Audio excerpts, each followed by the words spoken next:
Et donc, pour commencer, je vais donner la parole à chaque panéliste maintenant de se présenter pour nos amis, pour qu'ils puissent mieux les connaître avant qu'on ne débute la discussion ou bien la communication proprement dite. Donc, Monsieur Salim ou bien Président Salim, tu gardes toujours la parole et je te laisse la parole pour te présenter pour nos amis. Merci. Je suis Salim Tebboune. J'aime bien qu'on m'appelle Fioman. Pour ceux qui savent un peu de l'histoire, ça date d'il y a de 5 ans. Et de profession, je suis, disons, entrepreneur agricole, associé gérant de la société Horizon Agrivert. C'est ce qui est abrégé HAF. Et nous faisons la transformation des tubercules et céréales, tout ce qui est tubercule, tout ce qui est céréales et oléagineux en farine. Et que nous distribuons sur le marché local. Et la marque nous avons 2 marques à ce jour. Nous avons commencé avec une marque en 2019 qu'on appelle FIOO, F-I-O-O. Et la deuxième marque de notre produit, c'est Have Food. FIOO est une marque qui emballe tout ce qui est lié au sushi, parce que nous utilisons beaucoup le sushi dans notre entreprise et que nous transformons. Du coup, tout ce que nous faisons qui implique l'usage du sushi, nous le distribuons sur la marque FIOO, et tout le reste de nos produits qui n'impliquent pas le sushi, nous les distribuons sur la marque Have Food. Have Food, c'est une nouvelle marque que nous avons lancée cette année pour proposer une farine qui facilite en fait la cuisine pour nos mamans à midi, nos aînés ou bien les célibataires qui veulent bien manger ou bien veulent utiliser une farine sans se fatiguer à aller au moulin, tout ça. Et en même temps, c'est aussi une farine. La plupart de nos farines sont des farines panifiables qu'on peut utiliser en boulangerie. Nous avons tous compris en 2019 qu'il fallait proposer une alternative à la farine du blé. Si le blé n'est plus accessible, qu'est-ce que nous pouvons faire de nos céréales pour manger du pain, pour manger du biscuit, des gâteaux, d'où la marque Have Food. Je m'arrête là. Entre autres, la casquette que je porte encore, c'est la casquette de marketeur. Je suis marketeur de formation. Donc, dans la boîte où je suis, j'assure aussi la direction marketing. D'accord. Merci beaucoup, Monsieur Salim. Monsieur Raphaël, vous avez la parole. Merci pour la parole donnée. Merci pour l'opportunité d'être avec vous. L'idéal, c'est plutôt de dire Raph, hein, pas Monsieur Raph, mais Monsieur Lassissi. Ok, on va faire simple, Raph, tout simplement, et ça va. D'accord. Ok, alors, comment je me présente? J'ai tellement de casquettes, mais je vais essayer de faire court. Je suis traducteur, interprète de formation, anglais-français.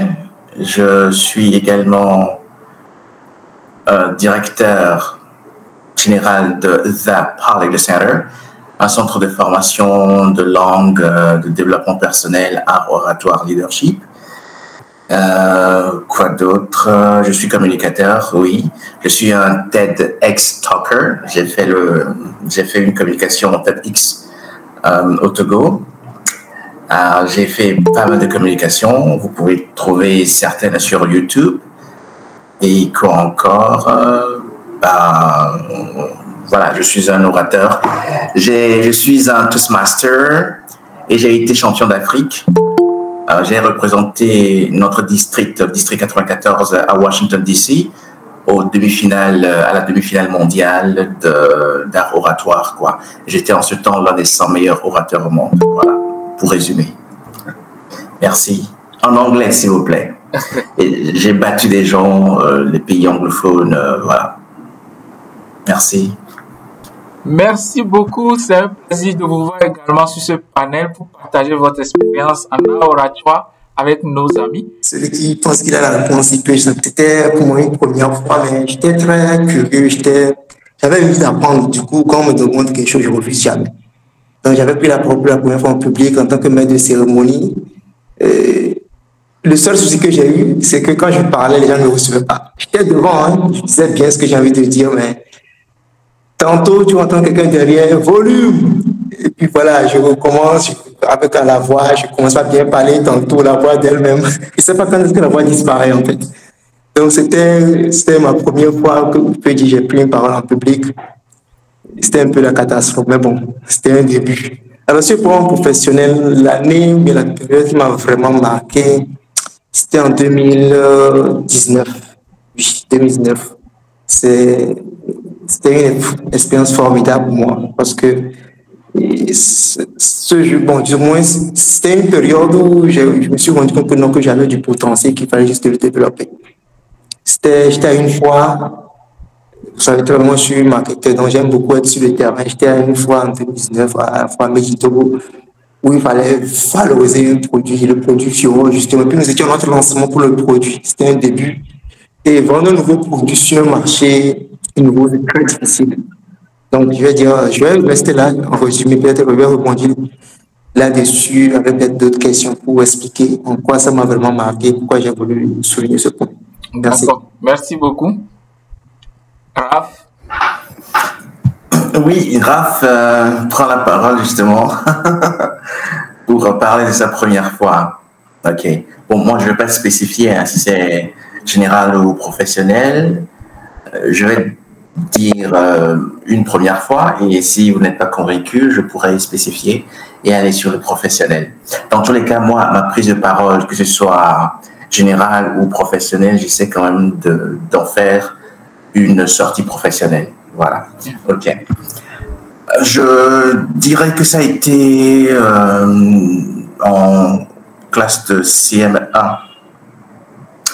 Là, j'ai commencé par me briller un peu en classe. Et donc, c'est l'enseignant, c'est le professeur, l'enseignant, m'avait... Non, je crois que c'était même ceux de... Oui. Et donc, il m'avait appelé pour aller expliquer quelque chose aux grands de la classe de CM1 ou CM2. Fallait voir. Je maîtrisais bien mon sujet, mais comme c'était des grands, moi tout petit, j'y étais, mais je perdais mes mots. J'avais quand même donné la réponse, mais c'était vraiment pas comme l'enseignant s'attendait, quoi. Et après, il m'a encouragé un peu pour dire, ouais, voilà, vous, ce truc-là, vous ne maîtrisez pas, mais lui, le petit, là, ouais, il a donné la réponse et puis j'étais parti. Je cherchais d'autres occasions pour qu'il m'appelle encore pour des choses comme ça, pour me rattraper. Mais ça n'a pas été le cas. J'avoue que quand ce prof-là te désigne pour faire un truc, c'est que tu es vraiment bon, quoi.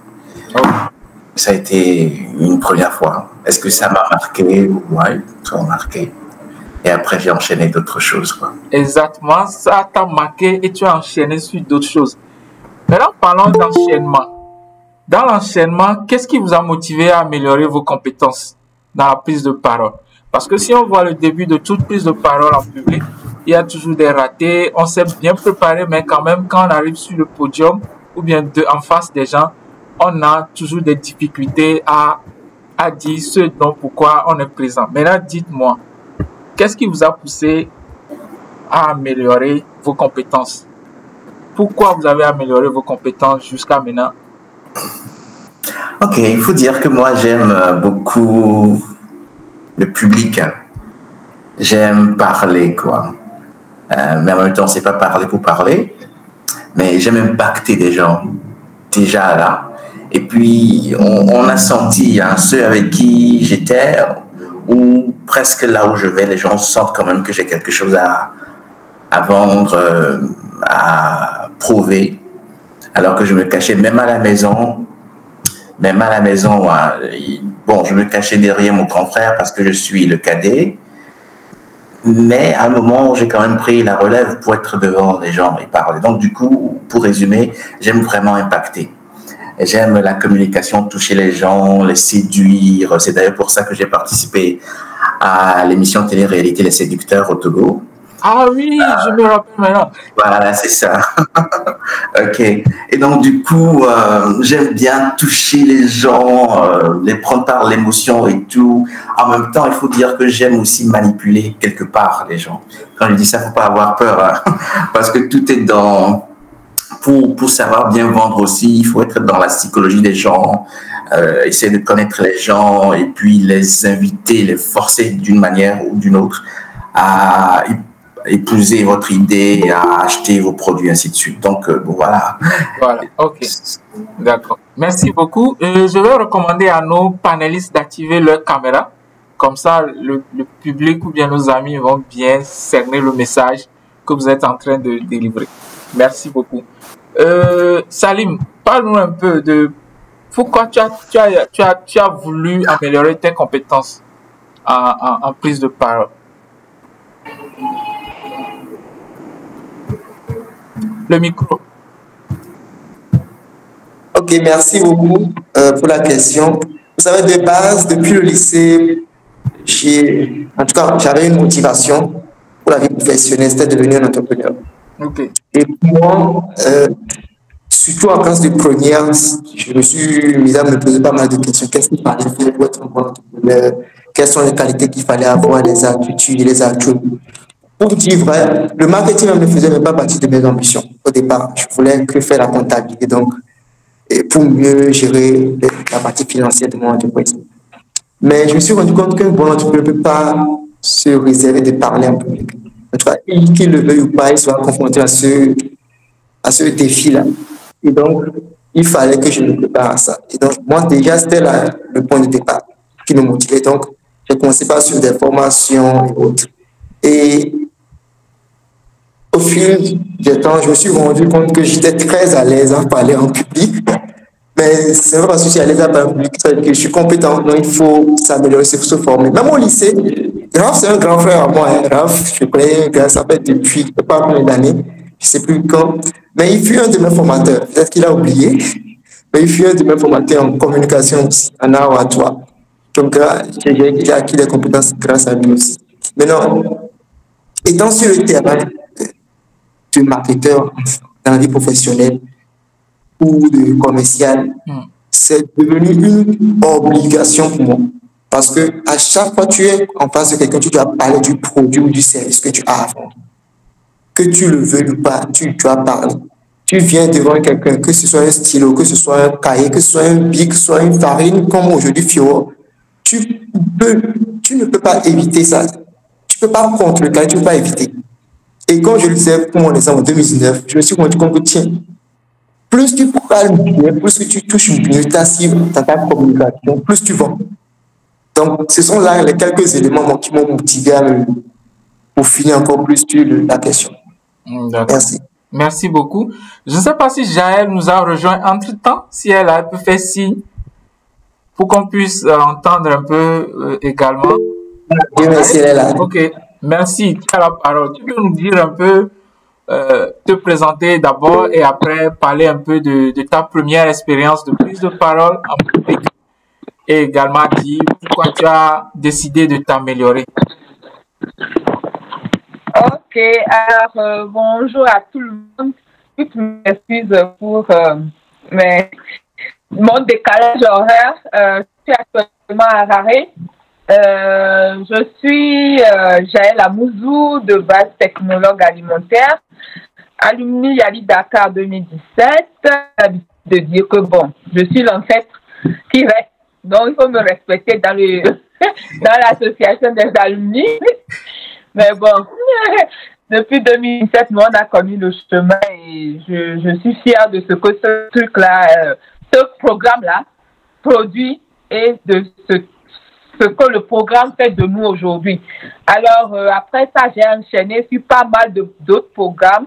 J'ai plusieurs titres maintenant, mais pour faire simple, je suis la meilleure atchomoteur du Togo. Je fais le meilleur du atchomo. En 2017, après le Yali, ça m'a piqué de me dire, d'ici les 30 prochaines années, qu'est-ce que ma génération serait en train de consommer en termes de biscuits et les générations qui arrivent, qu'est-ce qu'ils vont consommer? Donc, je me suis dit, c'est pas normal que chaque année, on puisse envoyer millions dans les que bon, passons de pèlerin. Aujourd'hui, grâce à Dieu, ça va. Ouais. Alors, aussi loin que je me rappelle, en termes de prise de parole en public, je pense que c'est quand j'ai été major, au CM2. Oui, j'ai été major parce que j'étais première.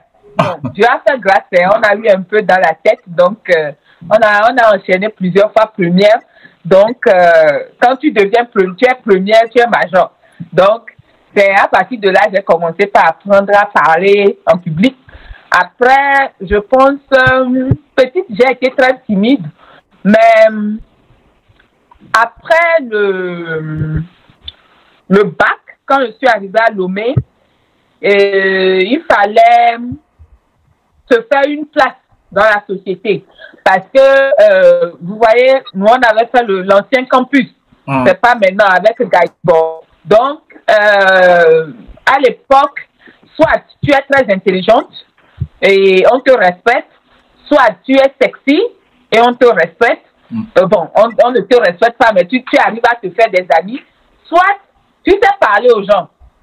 Et moi, déjà, première impression de ta famille dans le club de l'OMN, j'ai analysé tout. Je me suis dit, il faut que je sache bien parler. Il faut que je me positionne.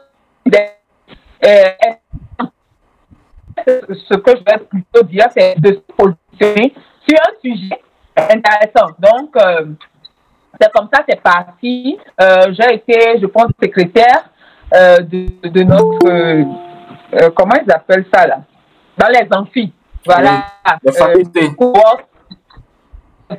pas faculté, mais de la première année, quoi, secrétaire. Donc ça me faisait me positionner et j'aimais beaucoup poser des questions aux profs.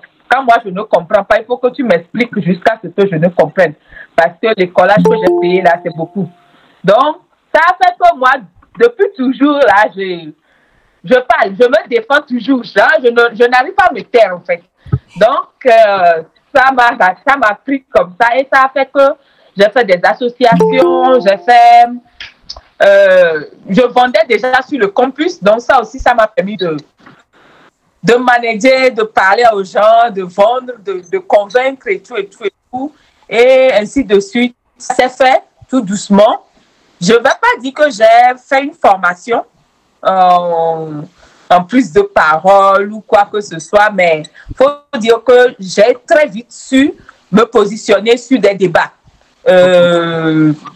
avec des sujets pointus sur lesquels je vais faire des recherches et je suis convaincue que ce que je dis là, c'est vrai. Donc, je dois défendre ma cause jusqu'à la fin. Donc, j'ai eu à faire des concours, bon, pas des concours, mais des trucs de débat intellectuel. Et donc, ça s'est poursuivi au fil des années. Et l'autre chose que moi, je pense qui m'a beaucoup aidé sur la parole en public, c'est que j'aime enseigner. J'adore transmettre, en fait. Et donc, j'ai enseigné à la Madone pendant 5 ans. Et donc, voilà, naturellement, avec les élèves, tu ne peux que parler. Donc, j'ai enseigné. Et voilà, après, on est rentré dans l'entrepreneuriat. Et voilà. Et voilà, quoi. C'est comme ça s'est fait. Sinon, c'est inné. Et c'est un peu travaillé après. D'accord. Merci beaucoup. Et je pense que votre intervention a également le même début que les deux autres également, qui, la plupart de leur intervention, leur première prise de parole en public a été sur le banc de l'école. Et ce que j'aimerais ajouter ou bien relever, c'est que la prise de parole, la plupart du temps, ça s'acquiert sur le banc de l'école et c'est à partir de là qu'on améliore cela. C'est juste un résumé par rapport à votre intervention. Et donc, je vais continuer en vous demandant, à vous tous, je pense que je donne la parole à Salim, puisque c'est lui qui a commencé. Encore? Oui. Comment est-ce que vous préparez pour votre première, lorsque vous allez faire une présentation devant un public, ou bien un partenaire, ou bien quelqu'un sur un sujet? Comment est-ce que vous vous préparez? Est-ce que vous avez des techniques pour gérer le trac? Et comment est-ce que vous structurez votre intervention? Je pense que les autres aussi ont des éléments de réponse. Je ne vais pas être long là-dessus. Mais il y a une réponse que je voulais donner, que j'allais la souligner dans sa présentation sur son expérience. Et c'est ce que tout le monde doit faire en fait. Ce n'est pas une question de magie. C'est vrai que pour certains, c'est inné, pour d'autres, non. Mais si vous suivez les principes, que vous le voulez ou pas, vous allez. Et la première des choses, c'est de connaître et de maîtriser son sujet. Comme l'a dit Gaël, Elle a fait des recherches sur son sujet, elle est convaincue que c'est ça et puis elle va défendre. Ça, c'est le minimum qu'on puisse faire. Que tu sois entrepreneur, commercial, je ne sais pas quelle casquette tu portes, tu veux parler d'un sujet. Assure-toi que ton sujet, ce que tu dis est vrai. Je prends l'exemple. Je prends Fiora, le produit que nous vendons, c'est le sushi. Je veux parler de sushi. Même si c'est pour vendre que je veux prendre de l'argent, souvent on dit les gens, les marketeurs mentent pour vendre. Non. Assure-toi que ce que tu dis est vrai et que cela apporte le résultat escompté à celui qui va consommer le produit. Je dis le produit, ça traite la constipation, ça traite la lébie. C'est une vérité scientifique, c'est vérifié. Tu le dis, que la personne le veuille ou pas, c'est vérifié. S'il consomme, qu'il a ce besoin, il va ressentir. Là, d'abord, ce que ça vous donne comme avantage, ça vous rassure. Vous savez de quoi vous parlez. Ça, c'est un sujet, c'est un point qui vous donne de l'assurance pour avancer. Secondo, ce que je vais dire, quand vous êtes, vous vous parlez pour aller présenter un produit, même un projet ou un speech, je ne sais pas quoi. Si vous avez ce point déjà calé, la deuxième chose à faire, c'est de vous construire une bonne confiance en soi. Ce que nous disons là, ce n'est pas un truc qui se fait en une, 2 journées ou bien en quelques heures de partie. Non, on le fait d'avance. Ça se cultive, comme tu l'as dit dans le résumé. Il faut cultiver une certaine confiance en soi pour dire oui. Moi par exemple, mon petit secret, quand je prends la parole publique, mon petit secret, c'est quand je viens, on me donne la parole, tu as 2 minutes pour parler. J'estime que celui qui est devant moi, il attend de moi la réponse. C'est-à-dire, ce que moi je dis, ça qui est vrai. Et je parle, avec toute l'autorité possible. Peu importe la taille, la position sociale de la personne, ça peut être un médecin. Je sais que je maîtrise mon sujet, ce que je dis n'est pas inventé. Quand je me tiens, je parle avec toute mon assurance, tout le maximum de ma confiance, de mon assurance. Je lui parle, qu'il le veut, lui parle, ça la vérité. D'accord. En d'autres mots, c'est ce que les avocats disent. Il est en train de mentir, mais il parle avec assurance. Moi, je ne dis pas de mentir. Mais quand tu viens en public, tu veux parler. Souvent, parfois, bien souvent, ceux qui sont en face de vous, parfois ils ignorent le sujet, ils ne maîtrisent même pas la question. Et ils vous donnent la parole. Et que toi, tu commences pas à douter de toi-même. Tu leur donnes plus de raisons de douter de tout ce que tu diras par la suite. Je vais m'arrêter juste là pour que les autres. D'accord. Merci beaucoup. Et maintenant, je ne sais pas si Raph nous a rejoint entre-temps. Oui, je suis là. Seulement que ma caméra ne fonctionne toujours pas, je ne sais pas, désolé. D'accord. On va y aller avec votre photo. Donc, je vais prier à ceux qui viennent de nous rejoindre de fermer leur micro parce que actuellement, pour le moment, vous n'avez pas encore la parole. Nous allons laisser la parole à nos amis, nos intervenants de parler. Merci. Ok. Je prends la parole, c'est ça? Oui. Ok. Bon, je dirais premièrement, et ça c'est ce qui me concerne, c'est de véritablement prier. Je fais de la prière, disons, mon secret, quoi.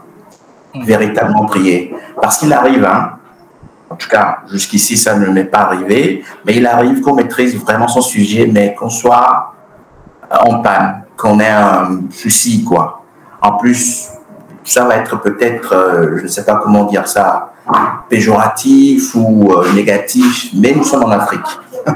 Et puis, quand on traite avec les hommes, de façon générale, que ce soit en Afrique ou Europe ou ainsi de suite, il y a quand même des puissances, il y a quand même voilà, la spiritualité qui va avec.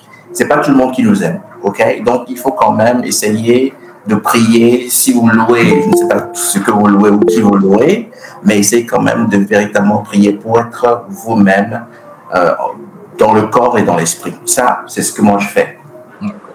Après ça, il y a la préparation. La préparation, c'est avant, pendant et après. Vous êtes peut-être bizarre qu'on parle de préparation pendant, mais si, il y a quand même la préparation pendant et même la préparation avant. Après, quoi. Alors, quand je parle de la préparation avant, c'est tout ce qui va avec la maîtrise de son sujet, comme Salim l'a dit, la maîtrise de son sujet. Et quand je parle de maîtrise de sujet, pour aller peut-être un peu plus en détail, je dirais qu'il faut avoir des statistiques, il faut avoir des anecdotes, des exemples pour convaincre. OK.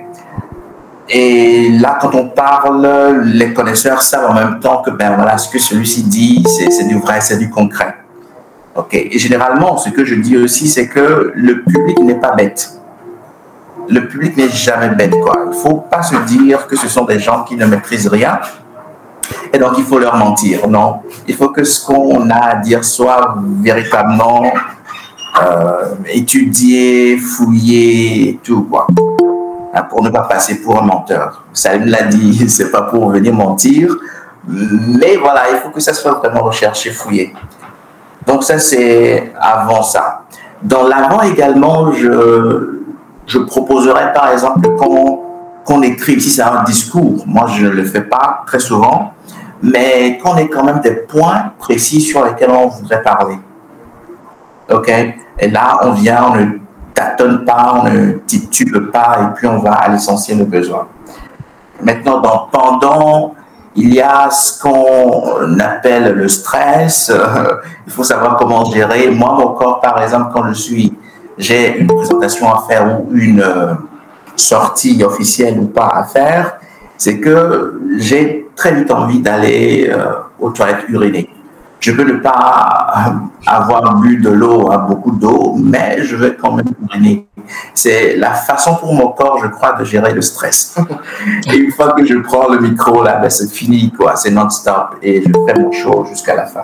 Il y a aussi l'après, hein, c'est-à-dire quand on finit, il faut quand même qu'on fasse le point pour se dire est-ce que j'ai bien fait, ainsi de suite. Bon, voilà, je ne vais pas aller dans beaucoup trop de détails en ce moment, mais il faut retenir quand même que dans la présentation, il y a avant, il y a pendant, il y a après. Je vais également parler de l'apparence, ça compte. On dira que l'habit ne fait pas le moine, mais je vous assure que c'est grâce à l'habit qu'on reconnaît le moine. Exactement. Si vous minimisez, vous êtes n'importe comment, les gens ne vont vraiment pas vous croire, quoi. Surtout quand c'est un truc officiel là. Hein, on va vraiment pas vous croire, quoi. Et moi, pour finir, je parlerai de la voix. Je fais un point d'honneur, la maîtrise de ma voix. Hein, il faut savoir maîtriser sa voix, il faut faire de sa voix un instrument. D'abord, on dit au commencement, pour ceux qui croient, hein, moi, je vais parler un peu chrétien, on dit au commencement était le verbe. Donc, c'est pas fortuit, quoi. On n'a pas dit ça pour rien.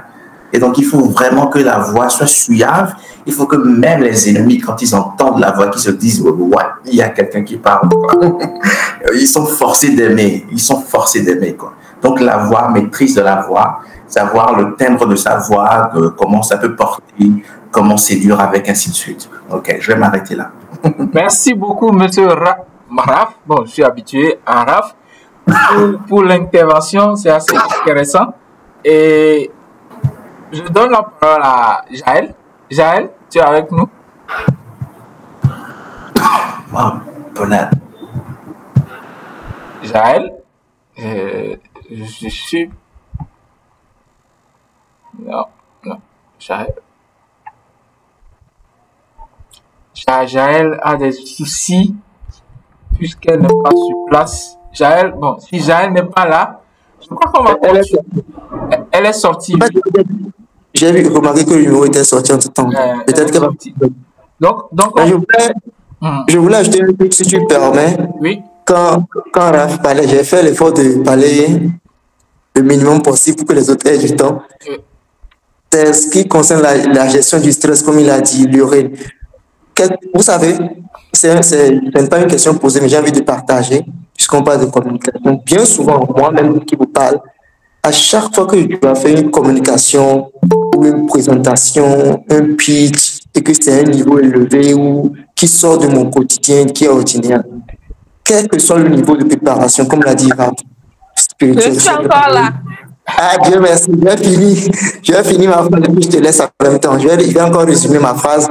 Quel que soit le niveau de préparation que vous avez fait ou que vous aurez fait, vous aurez toujours ce truc de stress ou ce trac-là qui vient. Comme là, Jaraf l'a dit, c'est ce qui m'arrive. J'ai l'impression tantôt comme c'est une petite fraîcheur dans le dos, et comme si tu as besoin d'aller uriner quelque part, mais bon, tu ne pisses pas, tu fais rien de tout ça, tu dis non.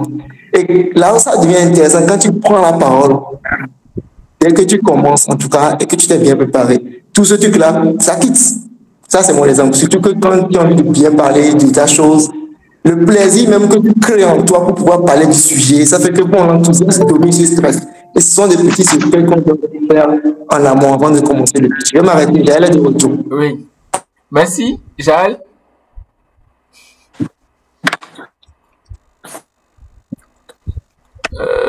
En fait, Oui. Ça, oui. Ça, je peux dire après Raph.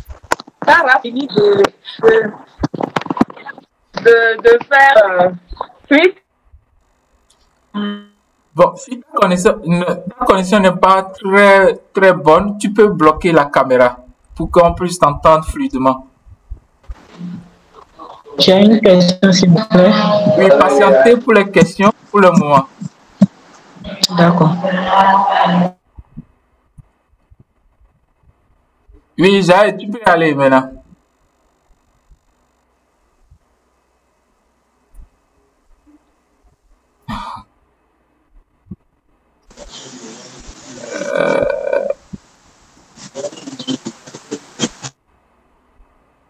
Jaël est encore partie.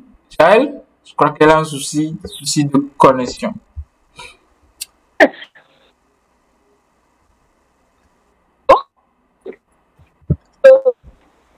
Comme qu'elle parle, hein, c'est juste la connexion qui dérange. Oh là là. Allô, là, c'est bon? Oui, c'est bon. Allô? Oui, c'est bon. Ok, alors, tout à l'heure, l'autre jour, j'étais sur un panel, je disais, la connexion qu'on a au Togo n'est pas mal. Les gens disent non, ouais, si. Mais bon, bref, c'est les entre parenthèses. Oui. En fait, je voulais savoir. Pour aller. Oui. Je ne sais pas si tu as retenu ma question. Oui, c'est comment se préparer et comment gérer le stress. Oui. Comme mes deux prédécesseurs. Et peut beau être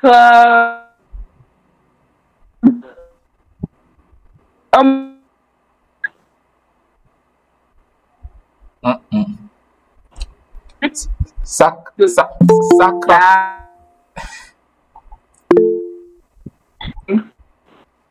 ta voix va et vient. Donc, on ne capte absolument rien.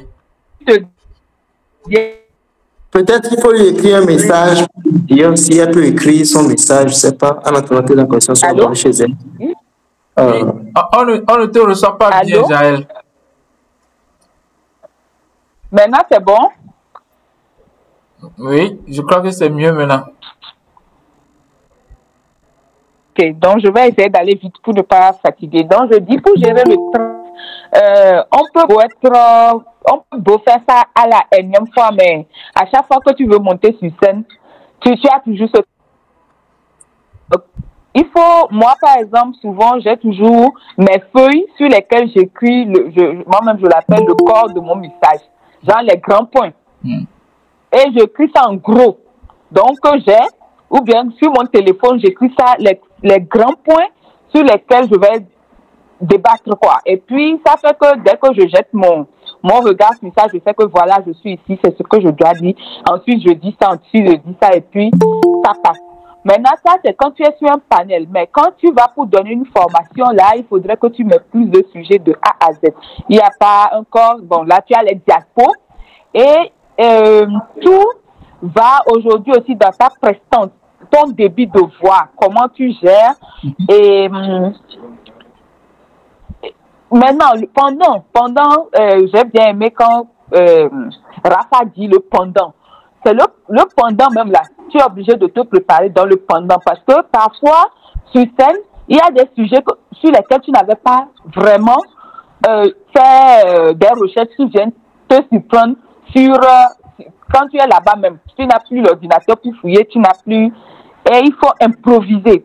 Oui. Donc, dans l'improvisation, ça aussi, il faut savoir le faire. Ou, carrément, moi, je dis...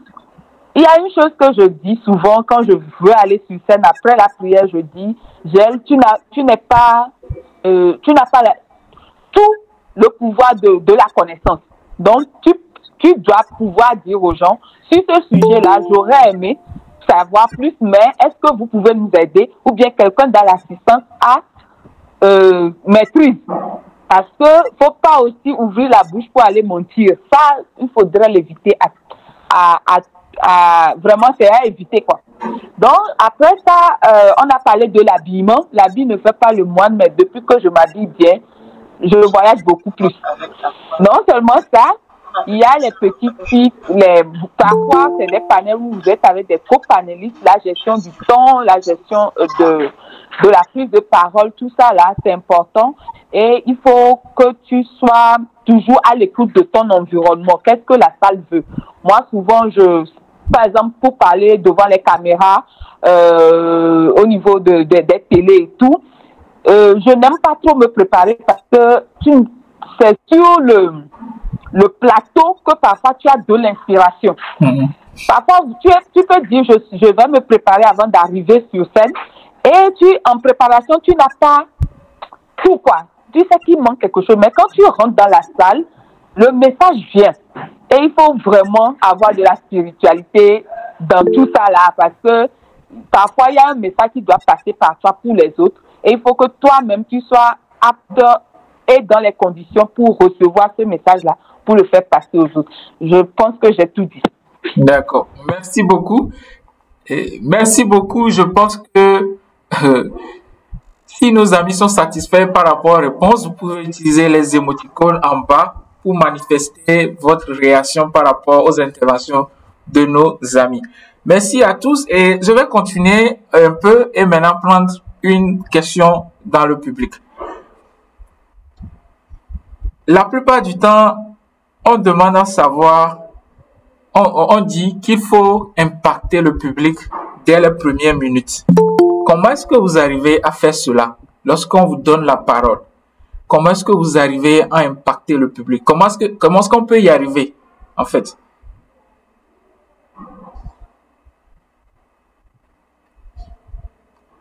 Je ne sais pas si vous avez saisi mes questions. Ça s'adresse à tous, à vous trois. Tout le monde peut prendre le lead.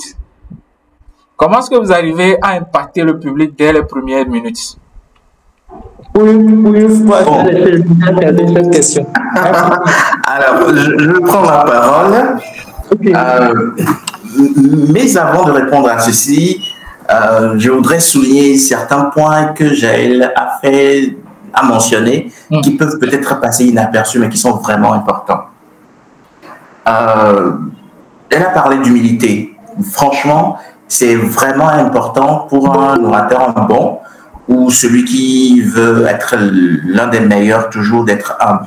Surtout quand il s'agit des questions-réponses et qu'on ne trouve pas la réponse à ça. Mais moi, ce que je fais, c'est vrai, hein, il arrive qu'on ne trouve pas de réponse, disons, sur le coup. Mais moi, ce que je fais, c'est que je prends plus de temps dans la préparation, c'est-à-dire l'avant, et je mise sur le pendant.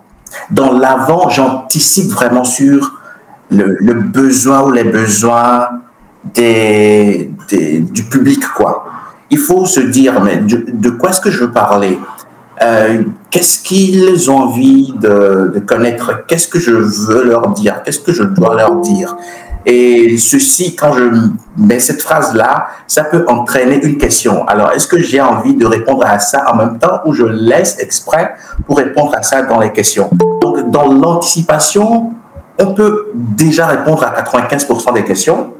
Et quand ça vient, on est à l'aise et on s'en sort. Mais comme on n'a pas la science infuse, il arrive quand même qu'il y ait des questions pour lesquelles on n'a pas les réponses en même temps. Bon, donc ça, pour moi, c'est vraiment important. Et la maîtrise du public, elle a dit, séance tenante, on peut quand même avoir l'inspiration et répondre à une question d'une façon, parce qu'on voit que le public, par exemple, maybe s'ennuie, ou bien que les autres panélistes ne donnent pas les réponses qu'il faut, et donc il faut bondir sur quelque chose et puis satisfaire tout le monde. Donc la maîtrise, c'est aussi la maîtrise du public. Bon, je vais plus aller dans beaucoup de détails. Maintenant, je vais répondre à la question proprement dite. Ce que je fais, j'ai toujours, les premières phrases qui me sortent, c'est toujours de l'humour. C'est toujours de l'humour. Parce que je me dis, c'est le secret pour avoir le public dans la poche. il faut avoir une phrase d'attaque, quoi. Forcément, une phrase d'attaque. Et quand vous avez moi, je parle de mon cas, quand moi j'ai le public dans la poche, disons, je suis à l'aise, quoi, pour véritablement faire tout ce que je veux. Quand je dis tout ce que je veux, ça ne veut pas dire faire des bêtises, hein, non. J'arrive quand même à soutirer le sourire déjà des gens. Je dis peut-être ça, par exemple, comment est-ce que ça va très bien? C'est une question qui semble bizarre. Comment est-ce que ça va très bien? Et puis les gens se disent, bah ouais, ça va, comme tu as déjà répondu et tout. Et puis il y en a qui sourient, ainsi de suite. Et donc du coup, je me dis, ouais, là, je me sens bien et puis j'ai une certaine dans la poche déjà. Donc, je pense que les premières minutes, pour ces premières minutes-là, il faut avoir des phrases d'attaque, des blagues sous la main, quelque chose pour soutirer le sourire du public.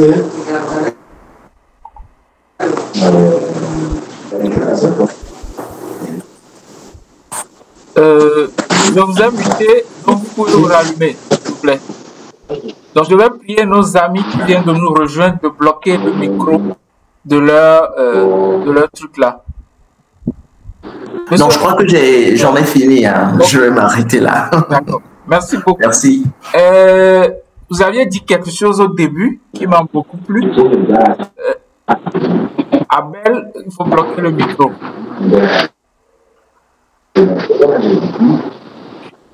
Ok. Donc, vous aviez dit que vous avez une phrase d'attaque qui est de l'humour pour attirer l'attention du public. Donc, je crois que c'est quelque chose qui est très intéressant également, qu'on doit toujours faire. Mais je ne vais pas donner mon avis là-dessus pour le moment. Je laisse Salim pour nous dire comment lui fait à son niveau. D'accord. Merci beaucoup pour la parole. Il est très étrange. Je me dis, hein, tu peux même, avant de répondre, que prise de parole en public, c'est juste une observation que je voudrais faire, hein, parce que je me dis, si on veut bien faire cette formation de ce panel, il faudrait plusieurs panels, parce que j'ai tout de suite senti dans la présentation de Raph, j'aime bien l'appeler aussi Raph, j'aime bien, c'est bien beau, et de Jaël, que, vous voyez, quand on parle de communication parlée en public, il y a plusieurs domaines, il y a plusieurs types de communication. Peut-être que c'est une forme. Comment on aurait pu dire comment faire une formation, comment faire former. Et voilà, comment prendre la parole en tant que formateur. On aurait pu dire comment prendre la parole pour faire un discours. On aurait pu dire comment prendre la parole pour vendre un produit ou pour présenter un service ou produit. Ça fait beaucoup. Mais permettez-nous de pêcher contre vous comme ça cet après-midi parce qu'on parle un peu de tout ça dans son ensemble. Je le dis par anticipation, c'est ce qui se fait en communication. Donc, je sais que ça peut créer un flou pour certains, on parle en même temps de discours, on parle de ça fait un peu de trop, mais on est obligé de toucher un peu du doigt chaque point pour pouvoir briefer les gens. Voilà, donc ça c'est juste une parenthèse. Peut-être qu'à l'avenir, on va organiser une autre formation sur des sujets spécifiques, comment faire un discours, comment préparer. Par exemple, Jaël en parlant, a parlé d'une émission télé, par exemple. C'est une parole publique, mais pour aller à la télé, il y a une façon de faire. Donc, je le dis pour que ça ne soit pas une confusion. Quelqu'un peut se préparer pour aller à la télé sans faire une préparation en bonne et due forme. Il sait que c'est de tel sujet je vais aller parler, je peux gérer, je peux, voilà, discuter mes parents là-bas. Pour un discours, par exemple, dire que je vais aller faire un discours, ne pas me préparer, ça c'est très dangereux. Les présidents qui ont même fait des discours sans notes, ils sont très rares, on les compte au bout du doigt. Même si quelqu'un vient faire un discours sans papier, il faut savoir qu'il a rédigé son discours, il a préparé d'avance et il vient, il vous dit son discours, il vous délivre son discours comme on le dit, sans le papier. Ça ne veut pas dire qu'il n'a pas fait de préparation. Au contraire, il s'est mieux préparé même avant pour venir. Et voilà, ça c'est juste une parenthèse. Je pourrais continuer, mais je m'arrête là. Et mais je voudrais quand même noter un point avant de répondre. Il est en tout cas pour moi très important, un capital d'avoir des notes. Pas forcément tout ce que tu auras dit pendant la présentation, mais moi, je vais à la télé pour une émission, je sais que je ne suis pas tenu d'avoir un bouquin en main pour parler. Mais il y a des points que je ne peux pas, je dis ça, même si l'animateur, le présentateur ne touche pas ce point, il y a des points que j'ai vraiment envie de toucher avant de finir ma présentation à la télé ou dans une émission ou sur un panel. Je sais que de tels sujets, on parle, il y a des points où je ne voudrais pas du tout rater. Et parce que parfois, sur le stand, sur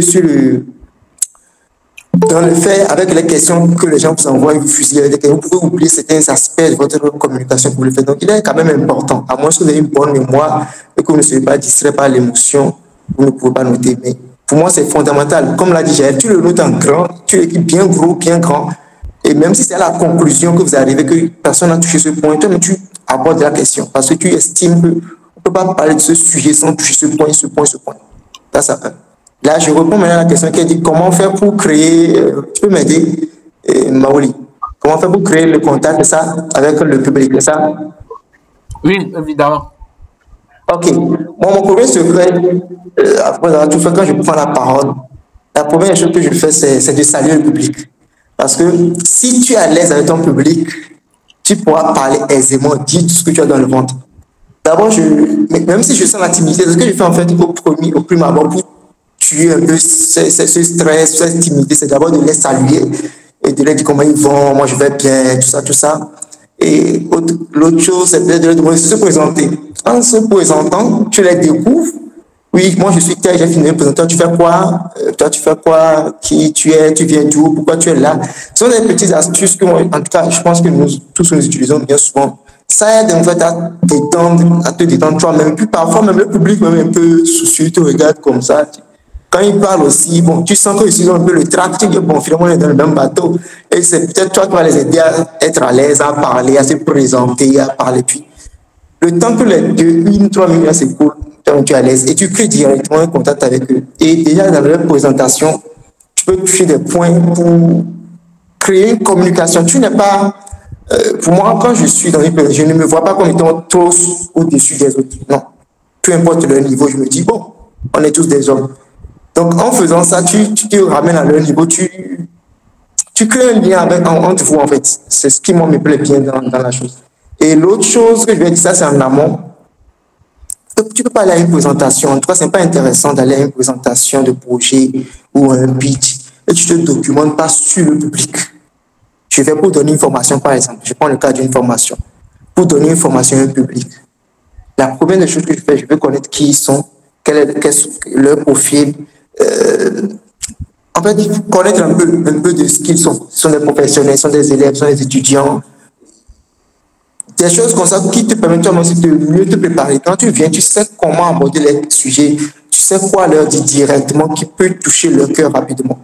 Et l'autre chose pour finir, comme Raph, j'aime blaguer aussi, j'aime beaucoup les blagues. Et donc, moi, je tire ça très vite quand la personne peut me présenter. Déjà, dans ça, tu lances quelques sujets de blagues où tu tires. En tout cas, c'est un truc qui est inné pour moi personnellement, mais ça m'aide bien aussi en communication, même si quelqu'un qui ne sait pas faire des blagues. Il faut peut-être préparer quelques anecdotes et autres. Et l'autre stratégie que j'ai encore dit pour finir, c'est peut-être d'ouvrir des questions. Laisser les autres poser des questions. Tu parles 30 minutes après. C'est une stratégie aussi. 30 minutes de présentation. Tu peux arrêter de dire, OK, qui a une inquiétude, qui a une question, qui peut poser une question. Ça te permet d'interagir avec eux. C'est plus intéressant quand il y a des interactions régulièrement avec le public. Ça te permet de te rapprocher de pour dire ainsi. Merci. Merci beaucoup. Jaël? Elle n'est toujours pas là. C'est notre collection. Bon, en attendant que Jaël vienne, je crois que j'avais vu un des participants qui avait une question. On va prendre la question là en attendant qu'elle nous rejoigne. Oh, ok, Jaël. Jaël, de retour. tu peux aller, oui. Là, bon, bref. Et je disais, j'ai pas grand-chose à faire. Les premières minutes avec le public, c'est crucial. C'est important de les avoir à la poche. Sinon, tout ce que tu diras, les gens sont sortis à leur téléphone. Et quand les autres l'ont déjà dit, donc, comment tu vas, bague, quoi, c'est vous qui savez comment vous le faites. Mais vous assurez que vous avez des circonstances dans lesquelles vous ne pourrez pas peut-être faire une blague ni demander à quelqu'un. Le panel est ministre devant et tout. Donc, ça et donc, c'est ça, c'est ma première expérience, mais c'est là que tu comprends aussi que il faudrait dans ces circonstances-là, ta préparation, avant de monter sur scène, elle est très capitale. Et là-bas, il faut aller apprendre les codes de protocole. Okay. C'est ce que je vais vous dire. Parce que là-bas, c'est le high. Tu peux pas être devant le ministre, devant l'USAID, devant l'ambassadeur et tout, et puis faire blague. Là-bas, c'est code de protocole, il faut maîtriser. Oui. Excellence quoi, ensuite excellence qui, ensuite bonjour. Et maintenant, tu enchaînes. Et je reviens, c'est très important, le code de protocole en tout cas, quand le public commence par être de haut niveau, vraiment, il y a le protocole qu'il faut maîtriser. Et là-bas, l'habillement, scène, moi je viens encore sur ça. Mettre ton public poche. Voilà quoi. Ok. Merci. Merci beaucoup. Et je rappelle que si vous nous avez rejoint en cours de route, c'est que vous êtes dans le webinaire organisé par Yali Togo et nous parlons de comment maîtriser la prise de parole en public.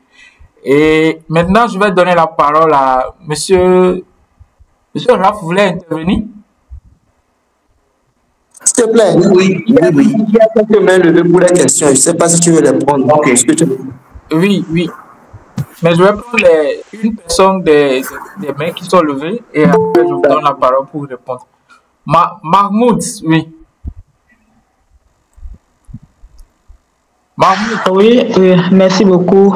Merci. Oui, merci beaucoup de m'avoir. Ton nom et puis le pays d'où tu es connecté.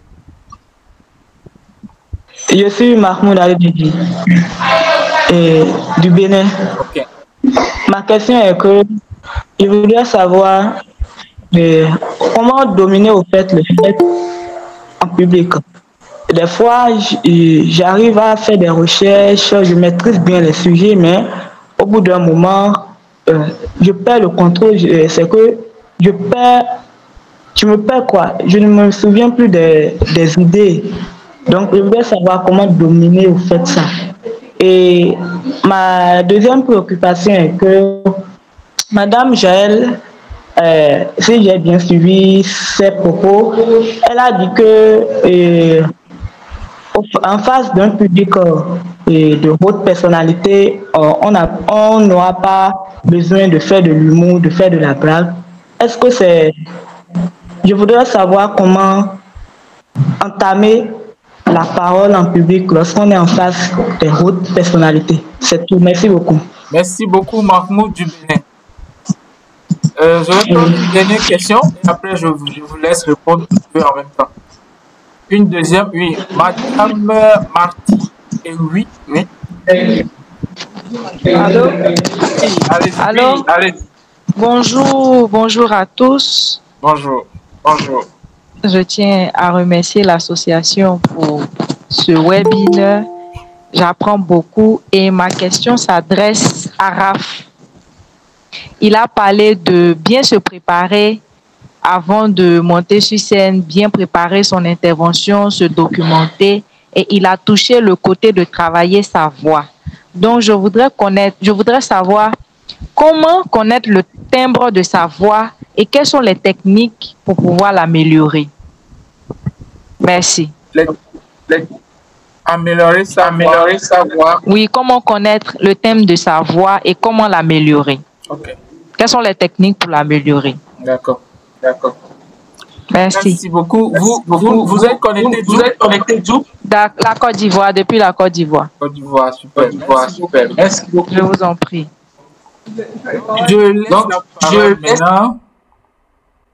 Je laisse la parole à nos amis pour répondre aux deux questions et nous allons continuer. La première question, c'était de savoir comment dominer sa peur et comment entamer la présentation devant des hautes personnalités sans faire de l'humour. Et la deuxième, c'est de connaître comment connaître le thème de sa voix et améliorer sa voix. Je pense que c'est cela. Oui. Qui veut prendre? Oui, Raph. Bon, je voulais plutôt d'abord bondir sur un aspect de l'intervention de Jaël.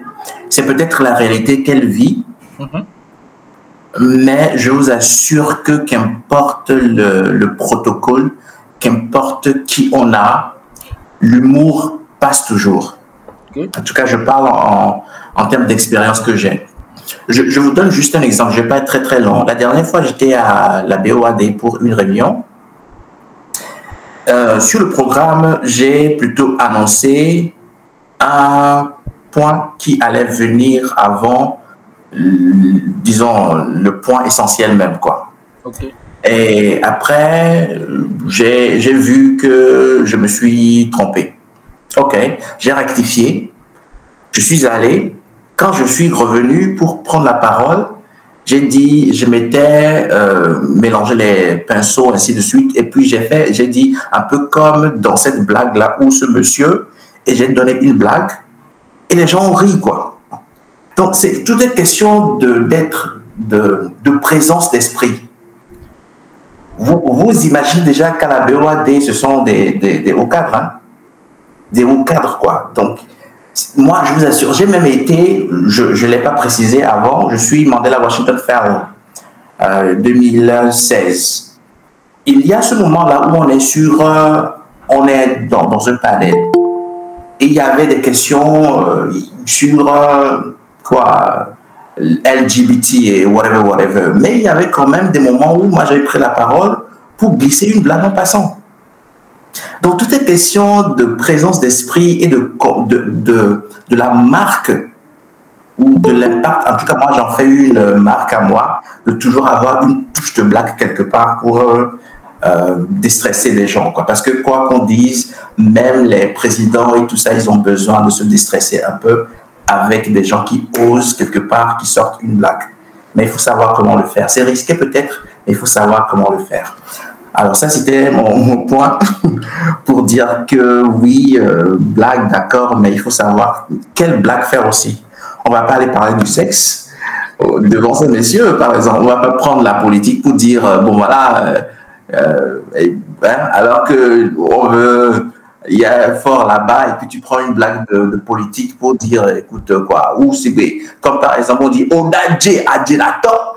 On va ça sur TikTok et tout, machin, et puis on va là-bas et puis on dit Adjelator. Et bon, le gars va dire Adjelator par rapport à quoi tu dis. Adjelator, c'est quoi? C'est quoi? Voilà. On ne pas savoir le Togolais. Oui, je sais. La réalité ici. Oui, je sais.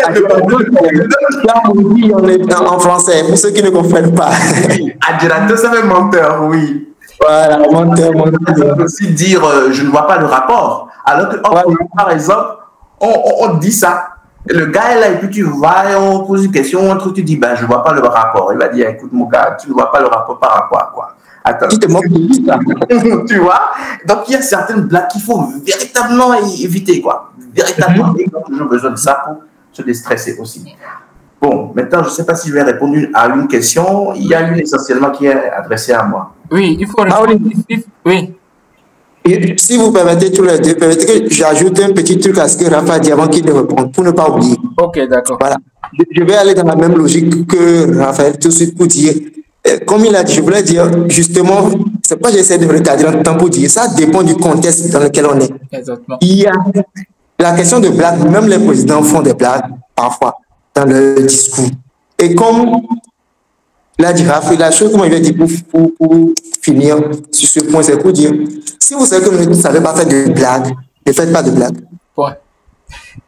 En fait, c'est vrai que c'est une astuce après tout, ce n'est pas une obligation. Vous pouvez bien animer. Moi, je participe à des événements où l'orateur ou l'animateur anime jusqu'à la fin, il ne fait aucune blague. Mais ça se passe très bien. Ça se passe très bien. Mais pour celui qui sait faire des blagues, c'est comme ça, c'est un truc. Je ne sais pas, c'est comme c'est dans le sang en fait. Tu sais tourner ta langue, comme on le dit dans votre. J'ai essayé de traduire les vies. Tu sais tourner ta langue, tu sais comment arranger les choses, polir les choses. Tu sais pas le faire, tu t'excuses simplement, désolé, peut-être tel, suivant un bon protocole, et tu passes à autre chose, les gens comprennent. Mais quand tu sais faire des blagues comme Raph, tu le fais, puis ça amuse les gens s'en fichent, mais que tu as fait une erreur. Et ça passe.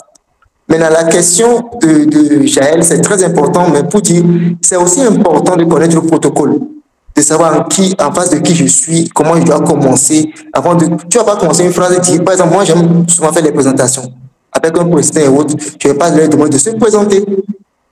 Ils sont des hommes donnés, donc tu ne vas pas les demander. Tu trouves un autre moyen.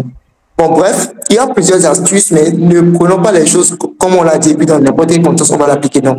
Et c'est quand même très avantageux quand on se fait des blagues. Ça aide. Ça aide. Et puis ça permet aux gens de se détendre, de vous suivre, ça attire l'attention. Raph, par exemple, si Raph anime c'est pas un panel ou bien une émission ou un truc. Quand je vois Raph au milieu du public, je sais que c'est lui qui est l'animateur. Non, je suis trop prêt. C'est-à-dire, je suis toujours prêt à l'écouter parce que tu connais le gars, tu connais son niveau de communication. Tu ne sais pas à quel moment il va lancer la blague, mais quand il va lancer la blague, tu vas forcément rire et ça intéresse les gens. Ok, je vais continuer. Merci beaucoup. Ok, merci, mon très cher, je suis très content. Ouais, ça par exemple, je ne l'ai pas préparé, mais j'ai fait un franglais là pour peut-être détendre quelqu'un. Ok. Alors, le stress, sa maîtrise, c'est aussi, là c'est ambigu. Non, en fait, la question auquel tu dois répondre, c'est pas le stress. C'est plutôt comment connaître le thème de sa voix et l'améliorer.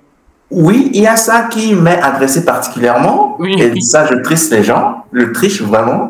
Parce que j'ai aussi la possibilité de répondre à d'autres questions. À moins qu'on me dise non, man, je ne le fais pas. Qu'est-ce que je fais? Je réponds essentiellement à celle-là. Oui, je réponds essentiellement à celle-là. Et si tu as des ajouts sur d'autres choses, tu peux y aller. Ok, d'accord. Je ne sais pas si on... Bon, je vais dire ça comme ça. J'aime beaucoup de voix et j'ai commencé par le faire quand j'étais sur les bancs d'école. Encore une fois, ça revient, les bancs d'école. J'ai cette voix que j'utilise, disons, tous les jours. Et là, on ne va pas dire que je chocobille, quoi. Même ce que je suis en train de faire ici, c'est, disons, semi-professionnel. Parce que je n'y mets pas, disons, je n'évite pas trop les je ne fais pas trop de R et tout ça. C'est semi-professionnel ce que je suis en train de faire parce que nous sommes entre nous jeunes. D'ailleurs, ce que j'ai porté là, c'est juste un tricot, ok? Donc, ça dépend de ce que j'ai comme présentation ou sortie officielle à faire. Et donc, la voix va avec. Maintenant, pour vraiment connaître sa voix, le timbre, il faut être détendu à la maison, essayer de faire, on n'est peut-être pas obligé d'être musicien ou chanteur, mais essayer de faire un do, ré, mi, do, sol, do ou un truc quoi. Et puis dire par exemple, bonjour, bonjour, bonjour. Voir un peu là où on est plus à l'aise. Bonjour mesdames, mesdemoiselles, messieurs, ou bonjour mesdames, mesdemoiselles, messieurs, ou bonjour, mesdames, mesdemoiselles, messieurs. Voir un peu là où on peut être à l'aise et puis adopter ça comme ça. Les gens vous diront il faut aller à la plage, crier. Ah, c'est vrai, ça détend. Ça détend les cordes vocaux, vocales, j'allais dire, désolé. Et ainsi de suite, quoi. Mais pour finir, c'est vraiment essayer de prendre un timbre et voir si ça correspond à sa personnalité. C'est un travail de longue haleine, hein, faut le faire. Et savoir après ce dont il est question, le public qu'on a devant, la voix en joyer qu'il faut avoir, ainsi de suite, ainsi de suite. Ça permet d'avoir le timbre. Et maintenant, la voix, pour qu'elle soit belle, c'est aussi un autre travail qu'il faut faire. Je crois qu'on ne va pas on ne pourra pas toucher à tous les points ici. Sinon, on peut me voir peut-être en inbox pour ça aussi, si on n'est toujours pas satisfait. Merci. Est-ce que je peux toucher à d'autres points ou je laisse d'autres d'abord et je crois que c'est mieux.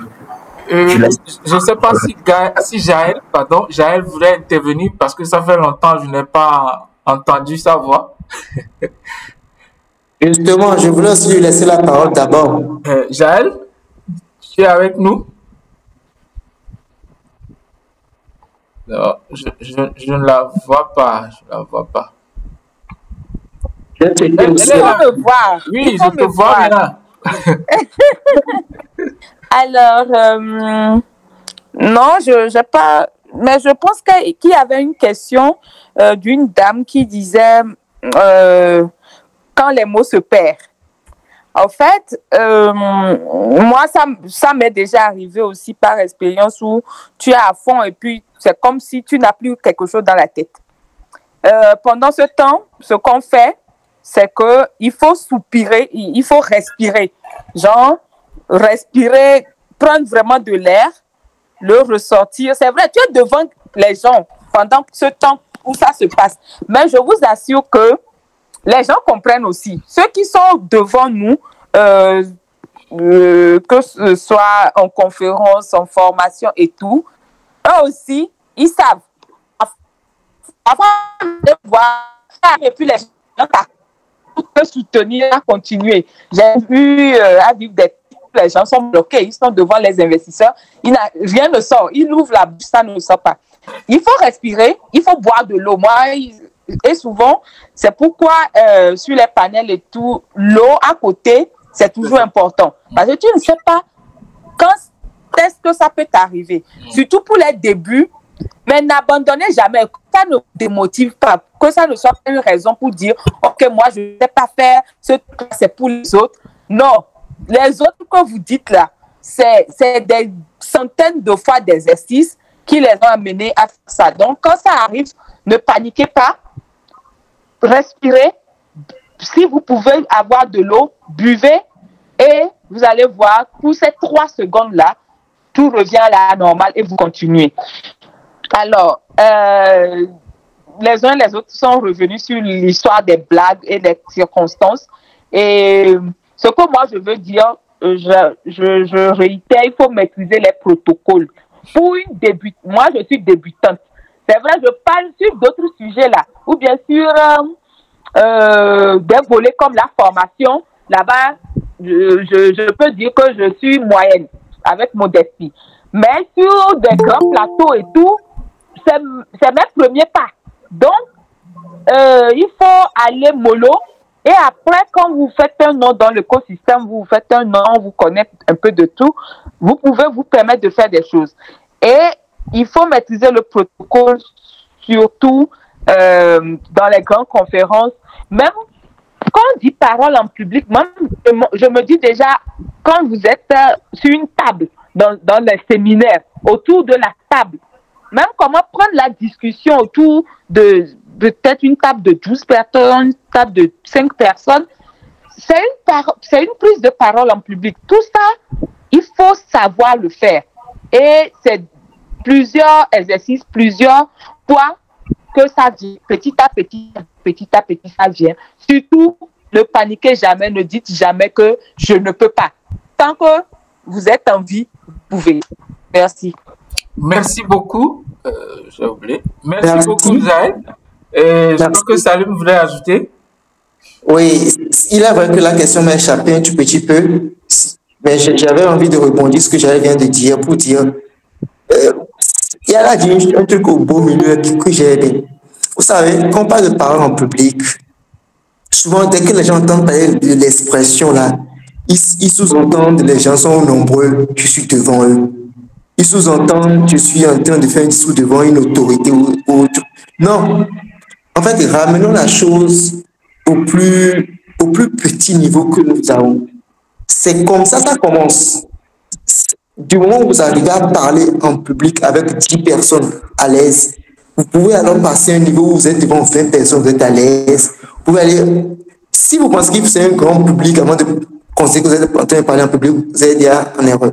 Parce qu'on peut vous mettre devant vous 2 autorités seulement, et vous devez parler avec eux.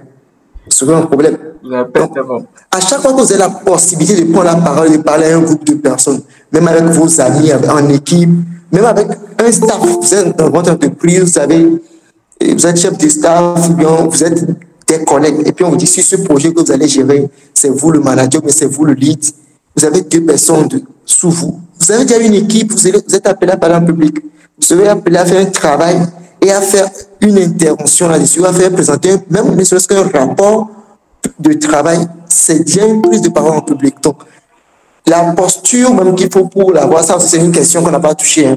Je vais juste processer ça en passant. La posture qu'il faut avoir pour parler, pour donner confiance, ça joue. Donc, n'attendons pas que ce soit un grand public d'avoir de penser qu'on était parlé en public. Alors, pour ce qui est, si tu peux me rappeler la première question, si c'était la première question, tu peux me rappeler le point rapide, mais on continue. Je crois qu'on a déjà répondu à la question. Hein. Oui, on a déjà répondu à toutes les questions. Ce que vous faites, ce sont des ajouts. Ok, donc ça me va. Je ne vais pas rajouter encore. Ok. Merci beaucoup. Je vais prendre encore une question parmi nos participants. Et après, parce qu'on a Monsieur Louche, pardon, je vais cocher le nom. Jacques. Monsieur Jacques, vous voulez parler, non? Oui. J'ai une petite préoccupation. Merci pour la parole accordée. Je suis Jacques Kitasamba. Je vous suis à partir de la RDC et précisément à l'est de la République démocratique du Congo, dans la territoire de Béni. D'accord. En fait, merci beaucoup. J'apprécie vraiment les thèmes. Je suis vraiment très content aussi d'être parmi les amis du Bénin, les amis du Côte d'Ivoire. En tout cas, je suis très, très, très content. Alors, j'ai une petite préoccupation.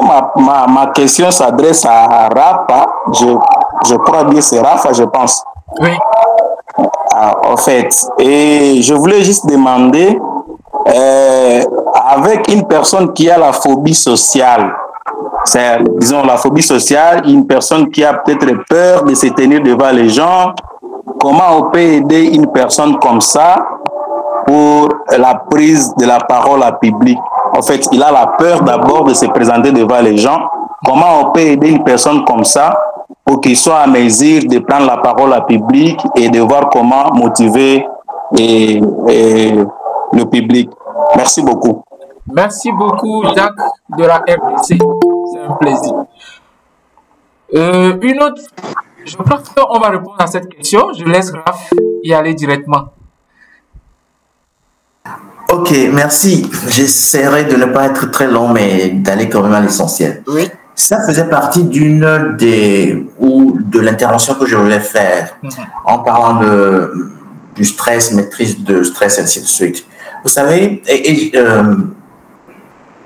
comment Salim a touché un peu à ça en parlant du nombre et de titres autorité. Vous savez, là, nous sommes en train de parler entre nous, on dira. Mais si on se met, par exemple, à dire président, on a présenté déjà Salim comme ça, on se met à dire qu'il est en plus de ceci, je ne sais pas, actionnaire à EcoBank, ou il est président du conseil d'administration, ainsi de suite. Et on commence par dire que Jacques est le vice-président de tel. Là, vous allez commencer par voir dans la psychologie des gens un changement qui va s'opérer. Les gens vont commencer par avoir un peu plus peur. C'est vous dire que c'est bien vrai de maîtriser son public. Salim en a parlé, j'en ai parlé aussi, mais après tout, revenez genre bas la terre, quoi.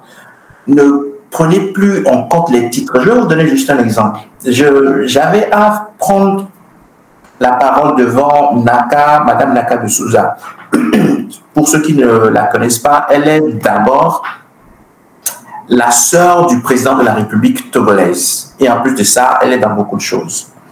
Et donc, dans ma préparation, je me disais, Raph, tu vas prendre la parole devant elle. C'est-à-dire, c'est la sœur du président de la République. Ça veut dire que si tu gaffes là, elle va parler de toi auprès du président, ainsi de suite. Mais si tu fais bien, elle peut peut-être toucher un mot gentil à son frère. Donc, j'étais là dans ma tête à me faire des scènes. Mais finalement, je me suis dit, mais man, attends, elle vient pour t'écouter, toi, champion d'Afrique, toi, champion de l'art oratoire, ainsi de suite, ainsi de suite. Donc, c'est que tu as quelque chose à revendre et puis elle veut apprendre de toi. Et je vous assure que quand le moment de la réunion était venu, j'ai pris la parole, je ne me flatte pas, je ne me vante pas, mais elle buvait ce que je disais. Ça veut dire qu'à un moment, il faut éviter de considérer les titres des gens. mais c'est de dire tout simplement qu'on est en train de parler à des amis.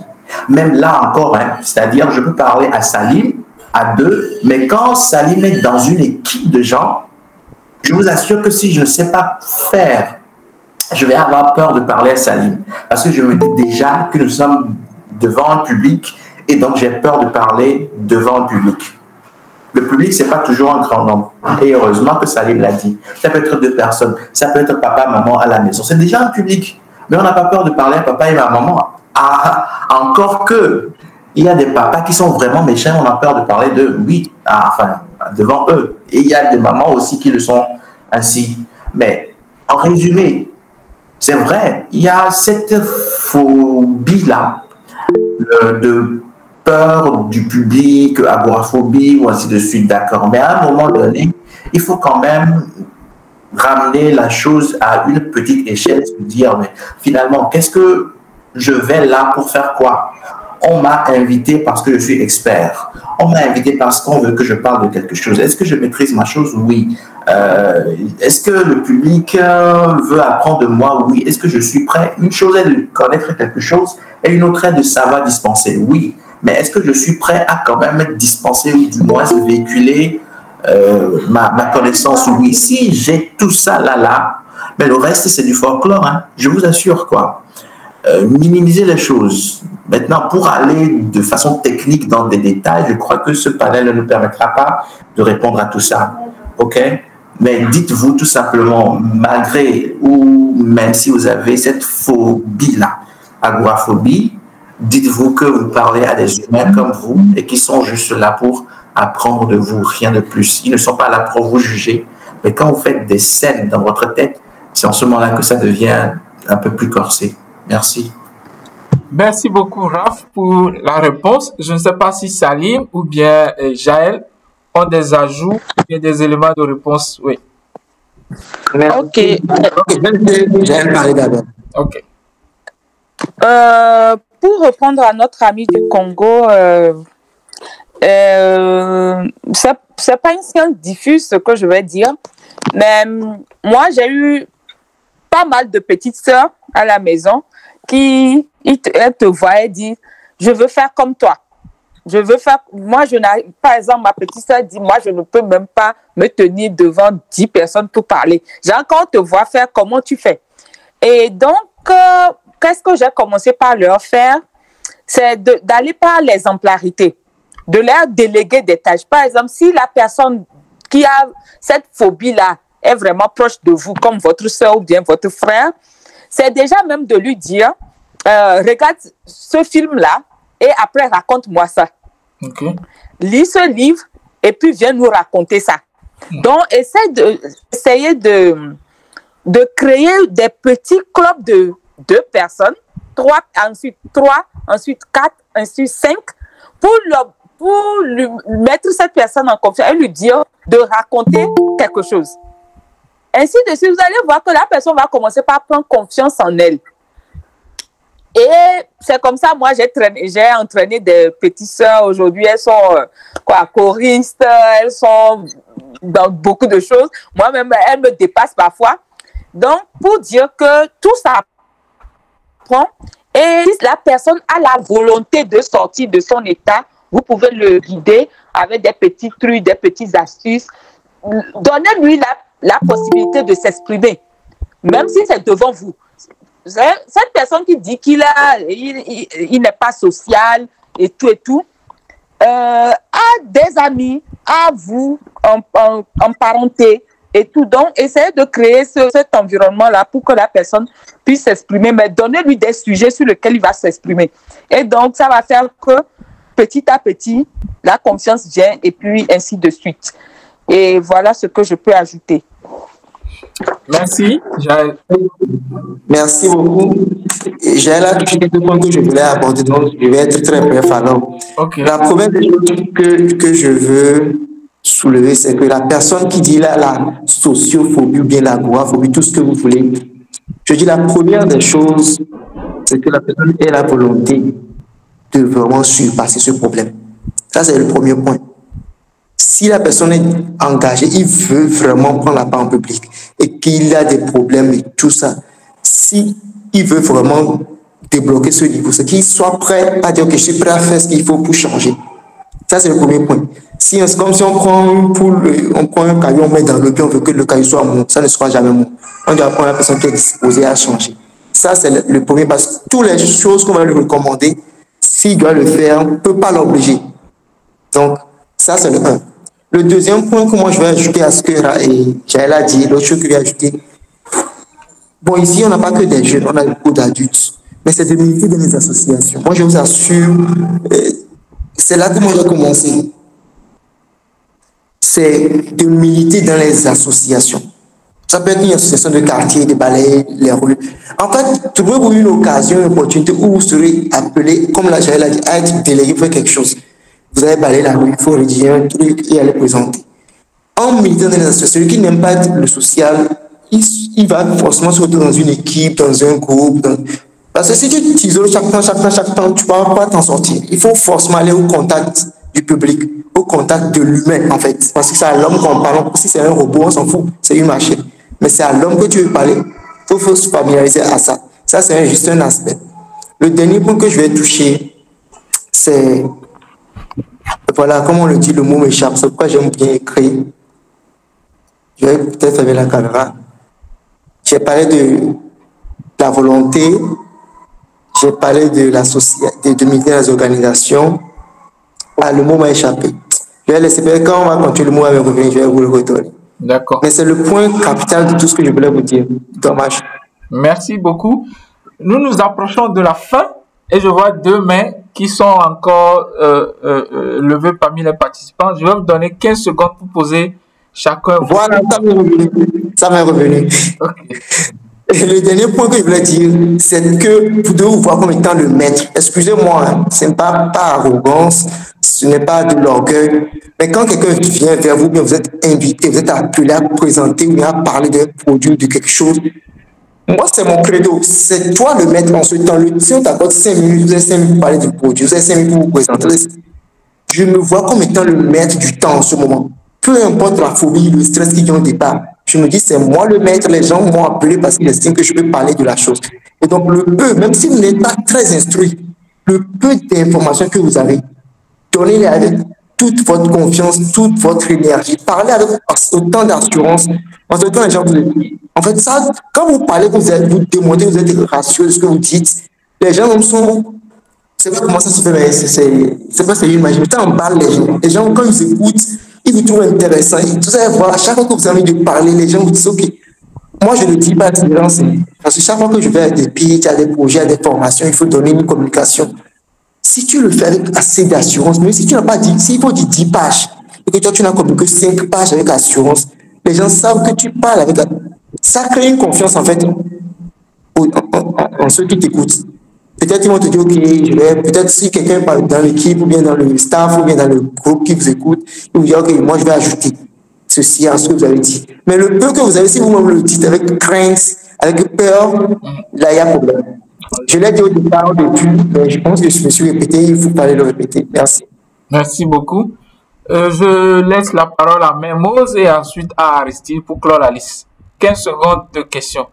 Aristide, Mermoz. Oui, merci beaucoup pour la parole m'accordée. Je suis Mermoz Patrick Itumbe de la République démocratique du Congo, précisément dans la ville de Bukavu. Bon, ma question était celle-ci parce que j'ai un ami qui a reçu un problème de parler en public, mais son problème est lorsqu'il se trouve devant les gens qui sont supérieurs à lui, donc par rapport au niveau. Mais lorsqu'il se trouve parmi les personnes qui ont le même niveau d'études, soit sont des camarades, ils parlent très très mieux. Mais lorsqu'il se trouve devant des professeurs, des gens qui ont vraiment, je peux dire, intelligents, des hommes politiques, il se trouve là, il perd la confiance en soi, il a au moins la trouille. Même au niveau des gestuels, au niveau des postures, tout ça. Alors, je ne sais pas comment aider cette personne parce que lui, le problème ne réside pas, je ne sais pas s'il ne réside pas en lui parce que lorsqu'il parle devant les gens qui sont, donc, qui ont le même niveau que lui, il parle très bien, il s'exprime mieux et il se sent à l'aise. Mais lorsqu'il se trouve seulement des gens qui ont un niveau supérieur, ce sont des professeurs, des hommes politiques, des gens qui ont un niveau supérieur que lui, intelligent, il se trouve au moins dans des difficultés de parler, il perd même des mots, je ne sais pas. Alors, je voulais savoir comment aider cette personne-là dans cette situation de prise de parole en public. Merci. Merci beaucoup, Mermoz de Bukavu. Aristide, maintenant vous avez la parole. Aristide. Je vous remercie pour le rang et les propos inoubliables. Ok, d'accord. J'ai aimé beaucoup les interventions des cadres et des hauts cadres. Et je suis en direct depuis le Togo, ok, précisément dans la ville de Lomé. Ok, merci beaucoup. Ce que j'aimerais demander si, par exemple, une personne, ok, qui a joué, ok, c'est-à-dire dans l'art oratoire, qui est probablement tort et qui est devant le public, qui est à l'aise et il ne t'entend pas et il parle bien en public. Mais une fois qu'il commence par parler aux gens, il néglige les gens également, mais ça peut arriver que par rapport aux influenceurs et par rapport aux titres distingués des gens, il n'arrive pas, c'est-à-dire à certains endroits, il commence par paniquer ou bien à ne pas tenir la parole et parfois il peut avoir la peur au ventre aussi. Et cela peut être dû à quoi, s'il vous plaît? Si vous pouvez nous éclaircir par rapport à ça. Je suis un peu en retard pour l'entrée en ligne, mais excusez-moi un peu. Mais c'est là ma question que j'aimerais demander. Merci beaucoup. D'accord, merci beaucoup Aristide du Togo. Je vois que les deux questions se ressemblent et donc on va en faire une seule question. Je crois que nos panélistes ou bien nos amis ont entendu vos questions, c'est-à-dire que si vous êtes en face des amis de même rang ou bien des personnes de même rang que vous êtes libre, vous avez confiance en vous, vous parlez, mais une fois que vous vous retrouvez dans une situation où vous êtes en face des personnes qui sont supérieures à vous, en termes d'études ou bien d'éducation, vous perdez les mots, vous avez mal au ventre, vous n'arrivez pas à vous en sortir. Donc voilà la question de nos amis. Maintenant, quelle solution est-ce vous pouvez leur proposer pour pouvoir satisfaire ou bien trouver parer à ces difficultés-là? Merci beaucoup. Je vous donne la parole à Salim, Jaël et puis Raph. Pour une fois, on va laisser Jaël parler en premier. D'accord. Exactement. Et je vais clôturer. Jaël? Oui, je suis là. Ok. Alors, est-ce que je pense que c'est une question psychologique et il faut briser un peu la glace de l'éducation qu'on a reçue parfois pour pouvoir parler en public. Parce que souvent, je ne sais pas, je parle un peu sur le coup de l'éducation togolaise que nous on avait, où tu ne peux pas parler devant l'écran. Ça, c'est un premier point qui, moi, m'avait un tout temps freiné. Mais qu'est-ce que moi j'ai fait après, c'est que j'ai changé de cercle d'amis. J'ai commencé, comme Salim a dit, de militer dans les associations, d'essayer de changer de cercle d'amis. Quand vous avez que des amis de même niveau là, c'est ça en fait qui vous... Ça vous bloque pas. Mais c'est de voir dans votre carnet d'adresse, commencez par avoir des amis de ce niveau-là aussi, où vous êtes confrontés, où vous avez ce problème-là. Genre, commencez à soyez grand, apprendre à coacher ce monde-là. En fait, c'est pas moi, ça n'est pas. C'est des gens comme vous et moi, mais seulement qui ont travaillé plus, qui ont eu des chances plus que d'autres, etc. Donc, essayez de commencer par changer votre cercle d'amis et vous allez voir que quand vous allez commencer par avoir de cœur, de placer à qui vous pouvez dire bonjour, à qui peut-être à la son enfant, bien qui peut... Moi, par exemple, j'ai commencé aux grandes personnes quand j'ai commencé par les avoir comme clients. Parce qu'il y a des maisons que tu vas livrer. Toi-même, tu es assis, tu as peur. Même la bonne qui est là-bas, en fait, c'est une question de rang social. Mais soyez sûr de vous, de vos capacités, de votre niveau de pouvoir parler, de pouvoir avoir des sujets intéressants. Maîtrisez toujours votre sujet. Peu importe, maîtrisez votre sujet et commencez. J'ai eu la chance d'aller livrer dans la maison des ministres mon produit. J'ai eu la chance et c'est comme ça a commencé à me donner confiance juste pour faire des panels devant eux. Donc, c'est pas des gens comment je peux dire, qui sont différents, mais c'est juste que vous, votre cercle d'amis, vous êtes trop rattachés à ça. Donc, quand tu veux aller plus loin, tu dois aussi avoir les relations, le niveau. Donc, commencez par 2-3 personnes de haut niveau dans votre carnet d'adresse. Cherchez à avoir ces personnes dans votre carnet d'adresse. Et vous allez voir que petit à petit, vous allez vous habituer à ce monde. Et votre discours aussi va changer de niveau. Et votre mindset et tout va aller vers, quand vous avez l'opportunité de parler devant, peu importe maintenant le niveau, vous pouvez. Il y a une fois où, quand vous êtes dans un niveau, même à aussi compliqué, parce que les gens là, si je ne sais pas faire, ils vont dire que je me la pète. Et donc, ça, c'est le niveau. Une question de classe aussi, et de ne pas avoir des amis ayez de la dans votre ami des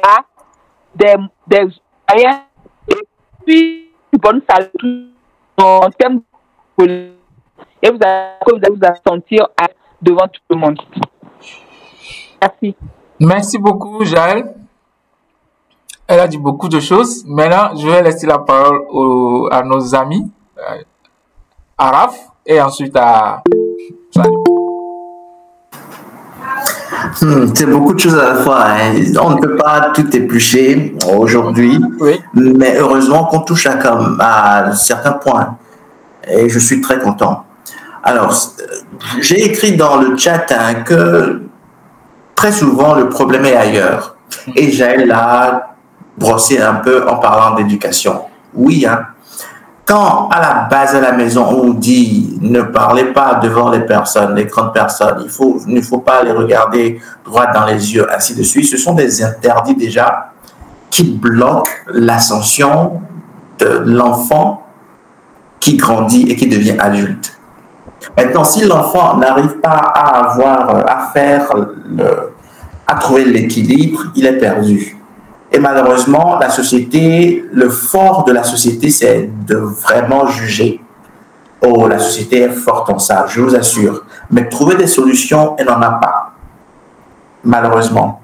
Maintenant, il faut que l'individu trouve la solution ailleurs. Et Jaël l'a dit, Salim également l'a dit, il faut être dans des associations. Ça aide, hein, je vous assure.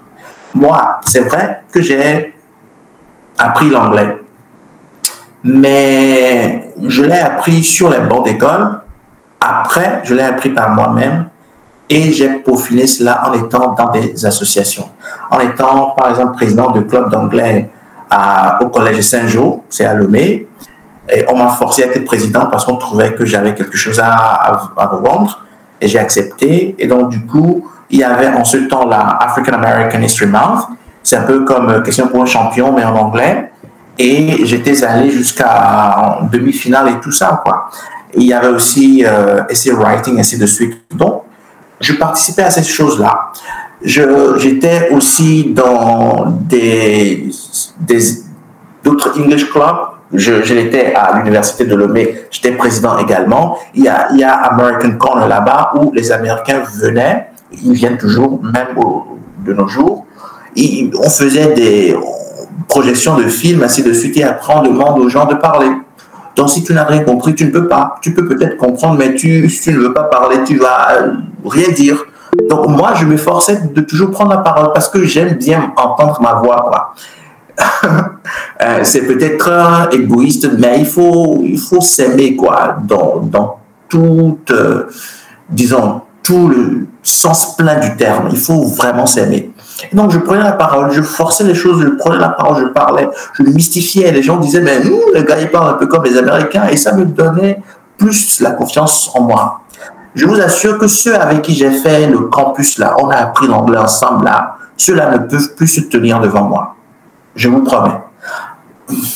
Ils se disaient, mais ce qu'on a commencé par ça, c'est Raphaël là, et puis, ben, regarde là où il est. Je me tiens devant l'ambassadeur des États-Unis, l'actuel ou les anciens, ainsi de suite, je parle avec aisance, quoi. J'ai pas peur.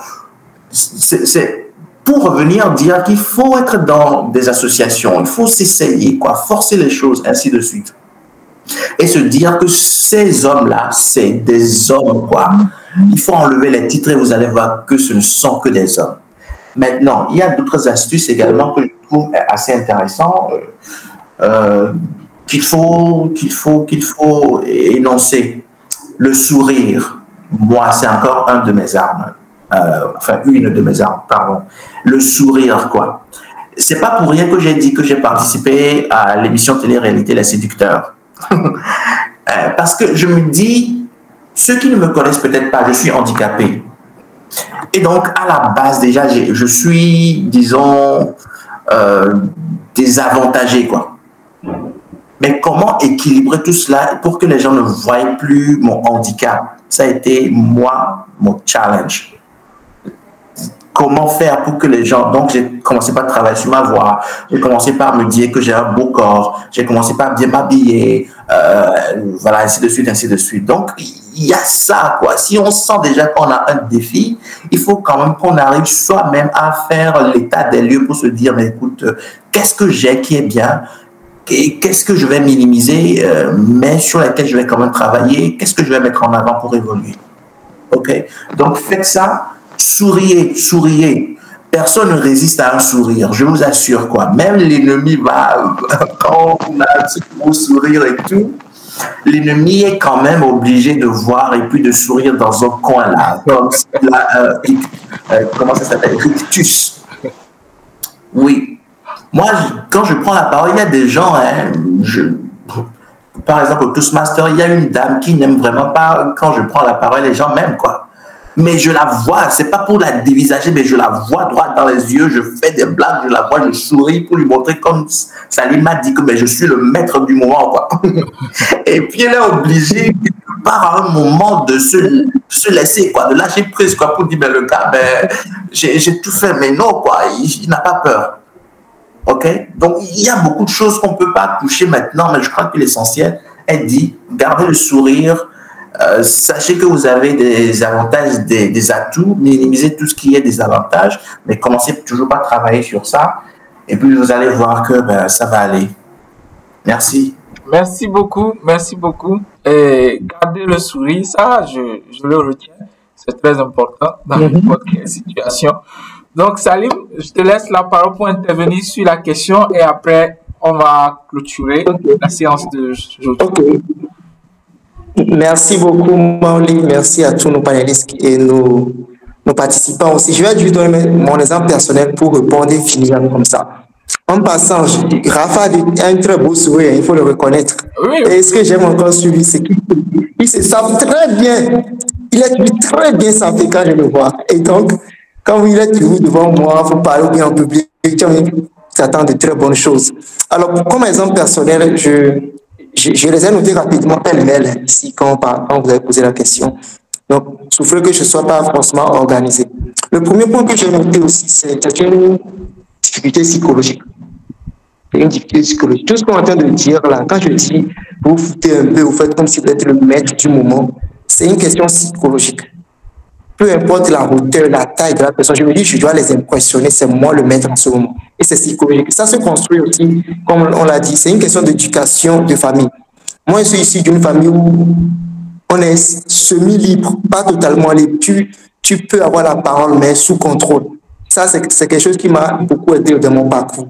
Même pour le choix de ma formation à l'université, même au lycée, on te demande ton avis. Tu t'imagines quand tu es dans une famille, on te donne la parole pour dire qu'est-ce que tu fais comme série, qu'est-ce que tu fais comme si. Après le bac, on te dit qu'est-ce que tu veux faire. On te donne la possibilité de parler, tu as la liberté de t'exprimer. Tu sais que tu peux t'exprimer. Ça, c'est un avantage qui aide en fait l'enfant à se construire. Et quand il arrive à un âge, il prend assez de confiance en lui. Mais dans d'autres familles, on te donne pas, tu n'as même pas le droit de parler. Ce que papa a dit, ce que tu fais. Maman même ne peut pas intervenir dessus. Et tout ça, ça influence certains, ça fait que certains sont froissés, ils sont repliés sur eux-mêmes dans l'enfance. C'est une question que je oriente vers les parents. Ceux qui sont parents ici, vous voulez avoir des enfants qui vont être libres dans l'avenir, dans la société même, pas forcément une question de public.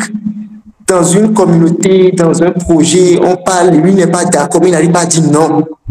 Ça, ce n'est pas la faute à lui, c'est aux parents qui doivent apprendre à exprimer ses opinions et le dire clairement dans la société. Sinon, c'est gâté.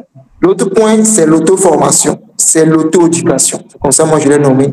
Tout ce qu'on est en train de dire, de Cibo et autres, c'est une question d'auto-formation, en partie pour moi.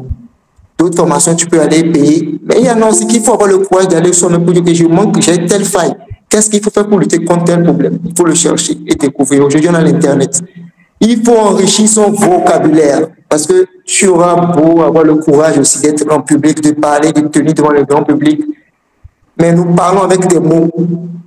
Ça, je ne sais pas comment il va le dire. J'avais une habitude, je lis les dictionnaires. Moi, je lis le dictionnaire. Je prends un mot, je lis. J'étais en troisième quand un de nos professeurs nous donnait ce slogan, il dit, cherche un mot dans le dictionnaire et tu te vois 10 mots. Je me suis habitué. Et ça fait que quand tu parles, parfois tu dis un truc, les gens ne te comprennent pas. C'est ce problème. Tu dis un mot, les gens ne comprennent pas. Tu redis dans un autre sens, tu changes, tu trouves des synonymes. Il faut être prêt à parler, à redire la même phrase 2 ou 3 fois pour que les gens comprennent. Parfois, tu finis ton pitch, ta présentation, puis les gens ont très bien compris. Bon, ça ne veut pas dire qu'ils n'ont pas de questions, forcément, mais c'est-à-dire qu'ils ont compris en tout cas le message. Tu ne les as pas parlé, puis ils se sont sentis en bas ou ils n'ont rien compris. C'est dangereux aussi de parler à un public et puis le public t'écoute, mais il ne comprend rien. Même si tu es à l'aise en parlant, tu es à l'aise à parler, à dire ce que tu as envie de dire. Mais ceux qui t'écoutent ne perçoivent pas le message. Tu auras perdu ton temps. C'est dangereux. Personne ne va t'inviter pour parler, pour ne pas te comprendre. L'autre point que j'ai noté, il faut nourrir son intellect. Ça rejoint un peu la question de vocabulaire. Quand je dis nourrir son intellect, son esprit, son cerveau, celui qui a dit, quelqu'un a posé la question, celui du Congo, dit quand l'ami est en face d'un certain nombre de personnes, d'une personnalité, il n'arrive pas à parler. Parfois, moi aussi, j'ai vécu ça dans le passé. Tu es avec un certain nombre de 3 personnes qui ne sont pas dans la même catégorie que toi, peut-être des politiciens, ils sont des entrepreneurs, mais à un niveau donné. Tu auras peut-être pas la peur de parler, mais le problème, c'est que tu ne sais pas quoi dire avec eux. Tu ne sais pas quel sujet. C'est-à-dire quand on lance un sujet, tu n'as pas de mots à dire parce que tu n'es pas dans leur contexte. Tu n'es pas dans leur environnement. Donc, quand tu te prépares, comme l'a dit Gilles, à côtoyer un certain nombre de personnes, à changer ton carnet d'adresse, tu dois t'intéresser au sujet qui les intéresse. On parle de la politique. Peut-être c'est des gens qui sont un peu intéressés par la politique. On parle du football. Tu es là, tu regardes, tu sais rien. On parle de tel sujet, tu es là, En fait, on te donne même la parole. C'est pas que tu as peur, mais tu n'as rien à dire. Ça, c'est un problème. Donc, tu veux te frotter un certain nombre de personnes. Il faut s'intéresser au sujet qui concerne ces personnes. Pour finir, mon dernier point que j'ai noté, il faut s'apprécier soi-même au minimum. Ça aide. C'est-à-dire quand tu vas pour parler en public, tu sais au moins que bon, j'ai pas assez de mots, j'ai pas assez de vocabulaire, mais je sais que je suis bien habillé. Ça te donne confiance. C'est comme si tu vas à un entretien d'embauche. Tu vas aller parler en public, tu veux te vendre, tu veux vendre un message, tu veux vendre ta personnalité. Le minimum que tu puisses faire, c'est que je suis bien habillé. Moi, ok, il y a beaucoup de concurrents, mais je suis bien habillé. Ça me donne confiance. Je n'ai pas le plus beau vêtement, mais je peux bien parler et influencer. Tu as forcément un petit truc que tu peux mettre en valeur pour toucher ton public. Tu le fais et puis les gens vont t'apprécier. Au fur et à mesure, comme on le dit, ça ne se fait pas sur un coup. Étape par étape, tu finis, les gens te disent, oh, Salim, toi tu parles très bien. Et moi, c'est l'expérience pour finir mon témoignage. Tu finis le pitch et puis chaque fois que je vais retourner dans une équipe, on veut présenter un projet, les gens vont dire, non, c'est toi qui vas parler. Parce qu'ils savent que quand toi tu vas parler, même si c'est 4 mots que tu vas dire, c'est 5 phrases que tu vas dire, tu vas impressionner. Donc, ça vient au fur et à mesure qu'on s'exerce, qu'on s'applique. Et donc, je pense que je vais m'arrêter là. Il faut s'apprécier au minimum. D'accord. C'est important. Merci. Merci beaucoup, Salim. Je crois qu'on arrive à la fin, on a presque dépassé l'heure. Mais quand même, j'ai 3 questions, mais je vais vous poser ces questions-là, une question par personne pour que vous répondez, et qui va être également votre mot de fin.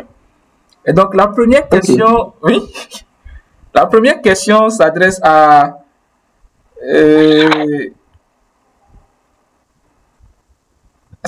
Jaël. La première question s'adresse à Jaël. C'est de savoir, est-ce que tu peux partager avec nous une expérience de prise de parole qui a directement impacté tes ventes ou bien ton business? C'est-à-dire, à la fin que tu as présenté ou bien tu as parlé de ce que tu fais, ça a eu un impact sur ton business ou bien sur les ventes de tes produits ou bien de ce que tu fais.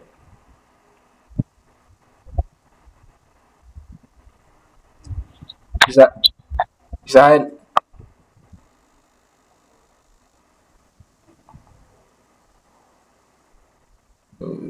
Jaël. Bon, est-ce que vous le voyez? Vous la voyez, je ne la vois pas.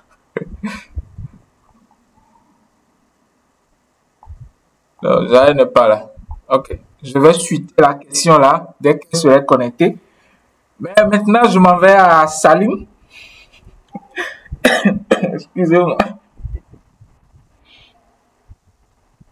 Salim. Oui. Quel conseil est-ce que tu peux donner? Oui, quel conseil est-ce que tu peux donner à des entrepreneurs qui débutent et qui souhaitent améliorer leurs compétences en prise de parole pour, par exemple, booster leur vente ou bien saisir des opportunités? Au-delà de tout ce que tu viens de dire, quel conseil tu peux leur donner qui va les aider à améliorer leur prise de parole pour saisir des opportunités ou bien booster leur vente ou bien leur business? Ok. Si j'ai bien saisi la question, c'est quel conseil je peux donner pour aider les entrepreneurs à booster leur vente, c'est ça? Oui, qui peut les aider à booster leur vente ou bien à saisir des opportunités.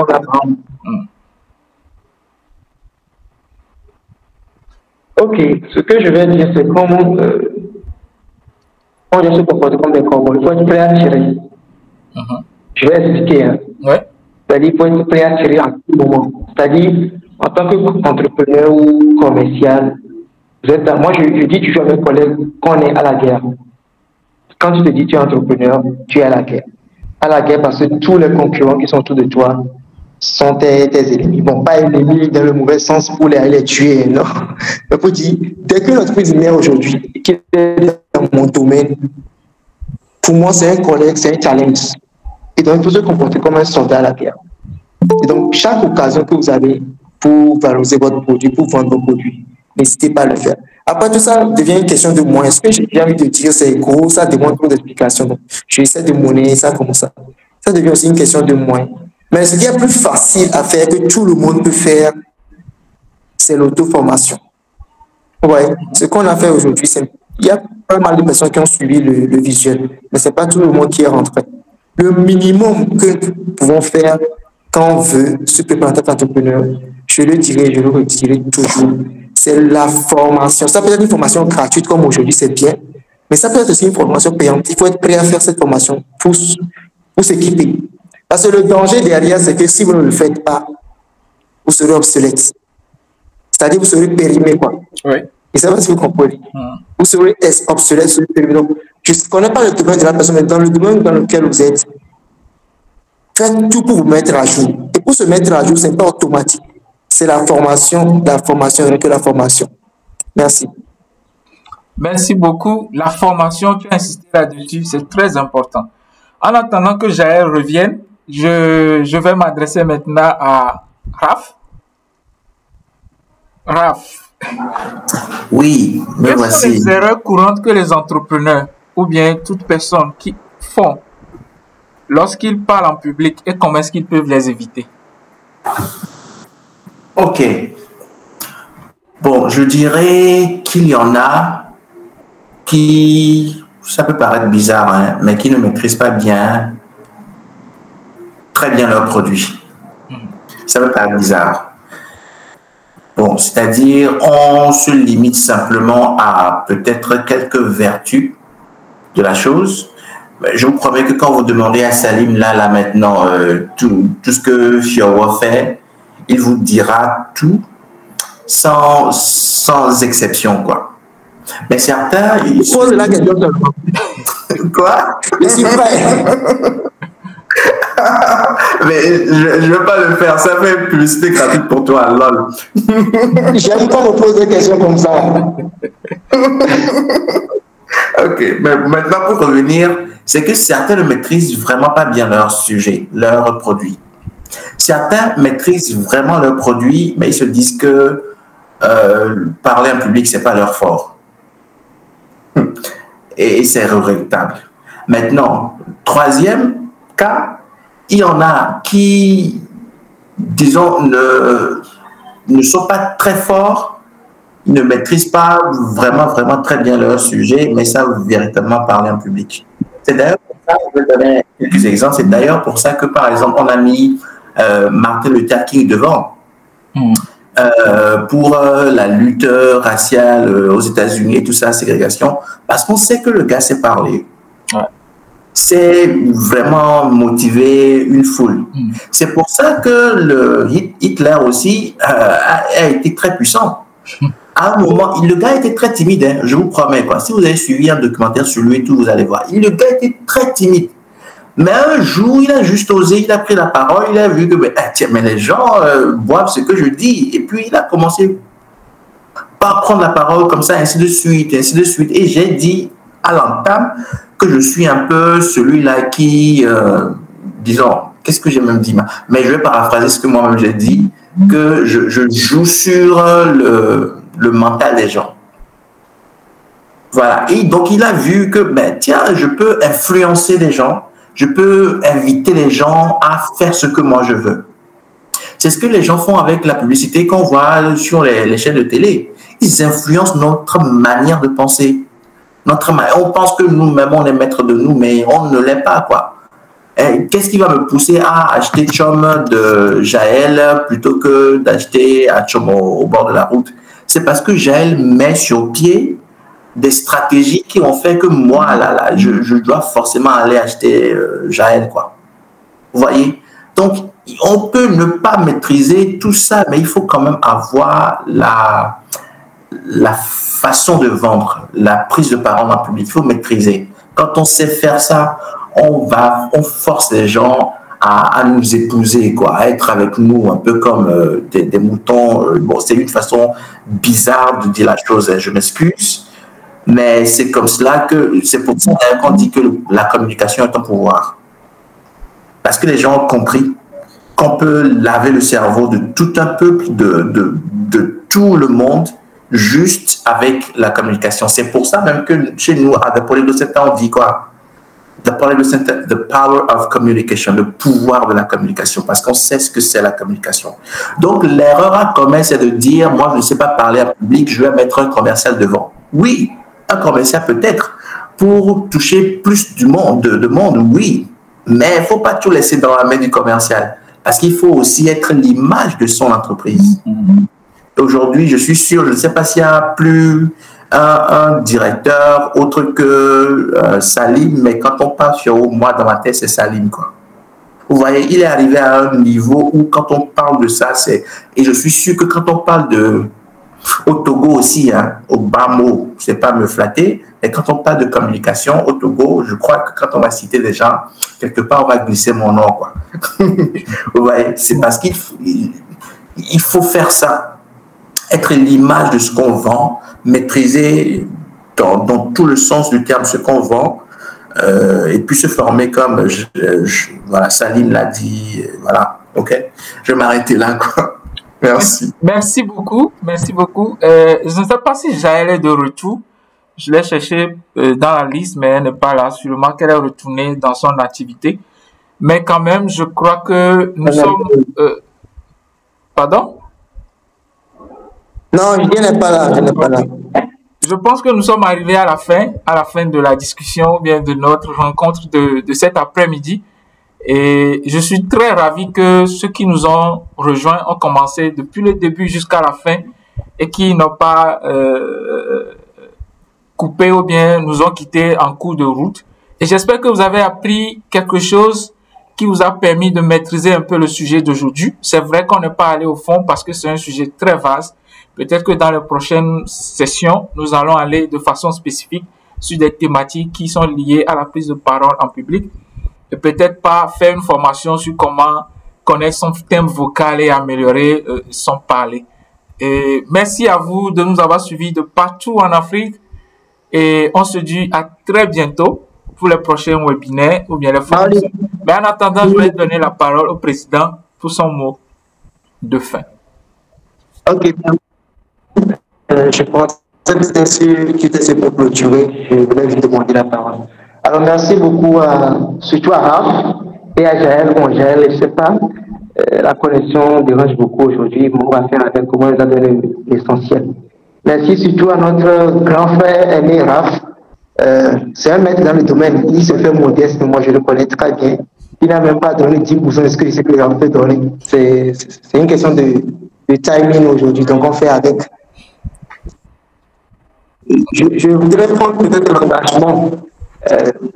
En tant que président, je vais discuter d'abord avec la commission en charge de formation et toutes les commissions impliquées dans l'organisation des formations pour voir si on va peut-être organiser une deuxième session, parce qu'on a déjà un programme calé, si on va organiser une deuxième session.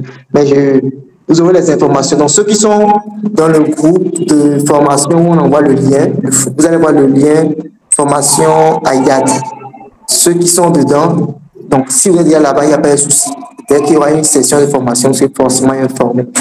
Et ceux qui ont aussi posé des questions pour comprendre plus sur le YALI, c'est que c'est que le YALI et autres, on va probablement organiser une formation, bon, pas une formation, une session en ligne comme ça, où on va vous expliquer c'est quoi le YALI, c'est quoi le YALI d'Agar Togo en particulier, c'est quoi le YALI IDAD, même ce que nous faisons, qui nous sommes, ce que nous faisons et quels sont nos projets, on va vous briefer là-dessus. Comme ça va nous éviter de répondre individuellement à chaque personne. Je pense que si on le fait comme ça, ce serait préférable.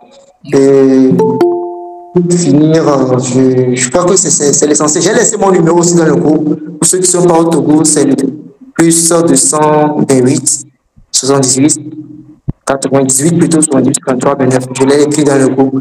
Cherchez, écrivez, et puis si vous avez d'autres informations que vous n'avez pas pu demander ici, on se fera le plaisir de vous répondre.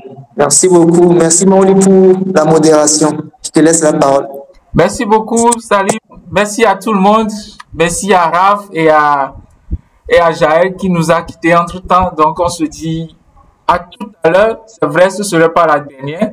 On va vous revenir de temps en temps pour des sessions qui seront en ligne.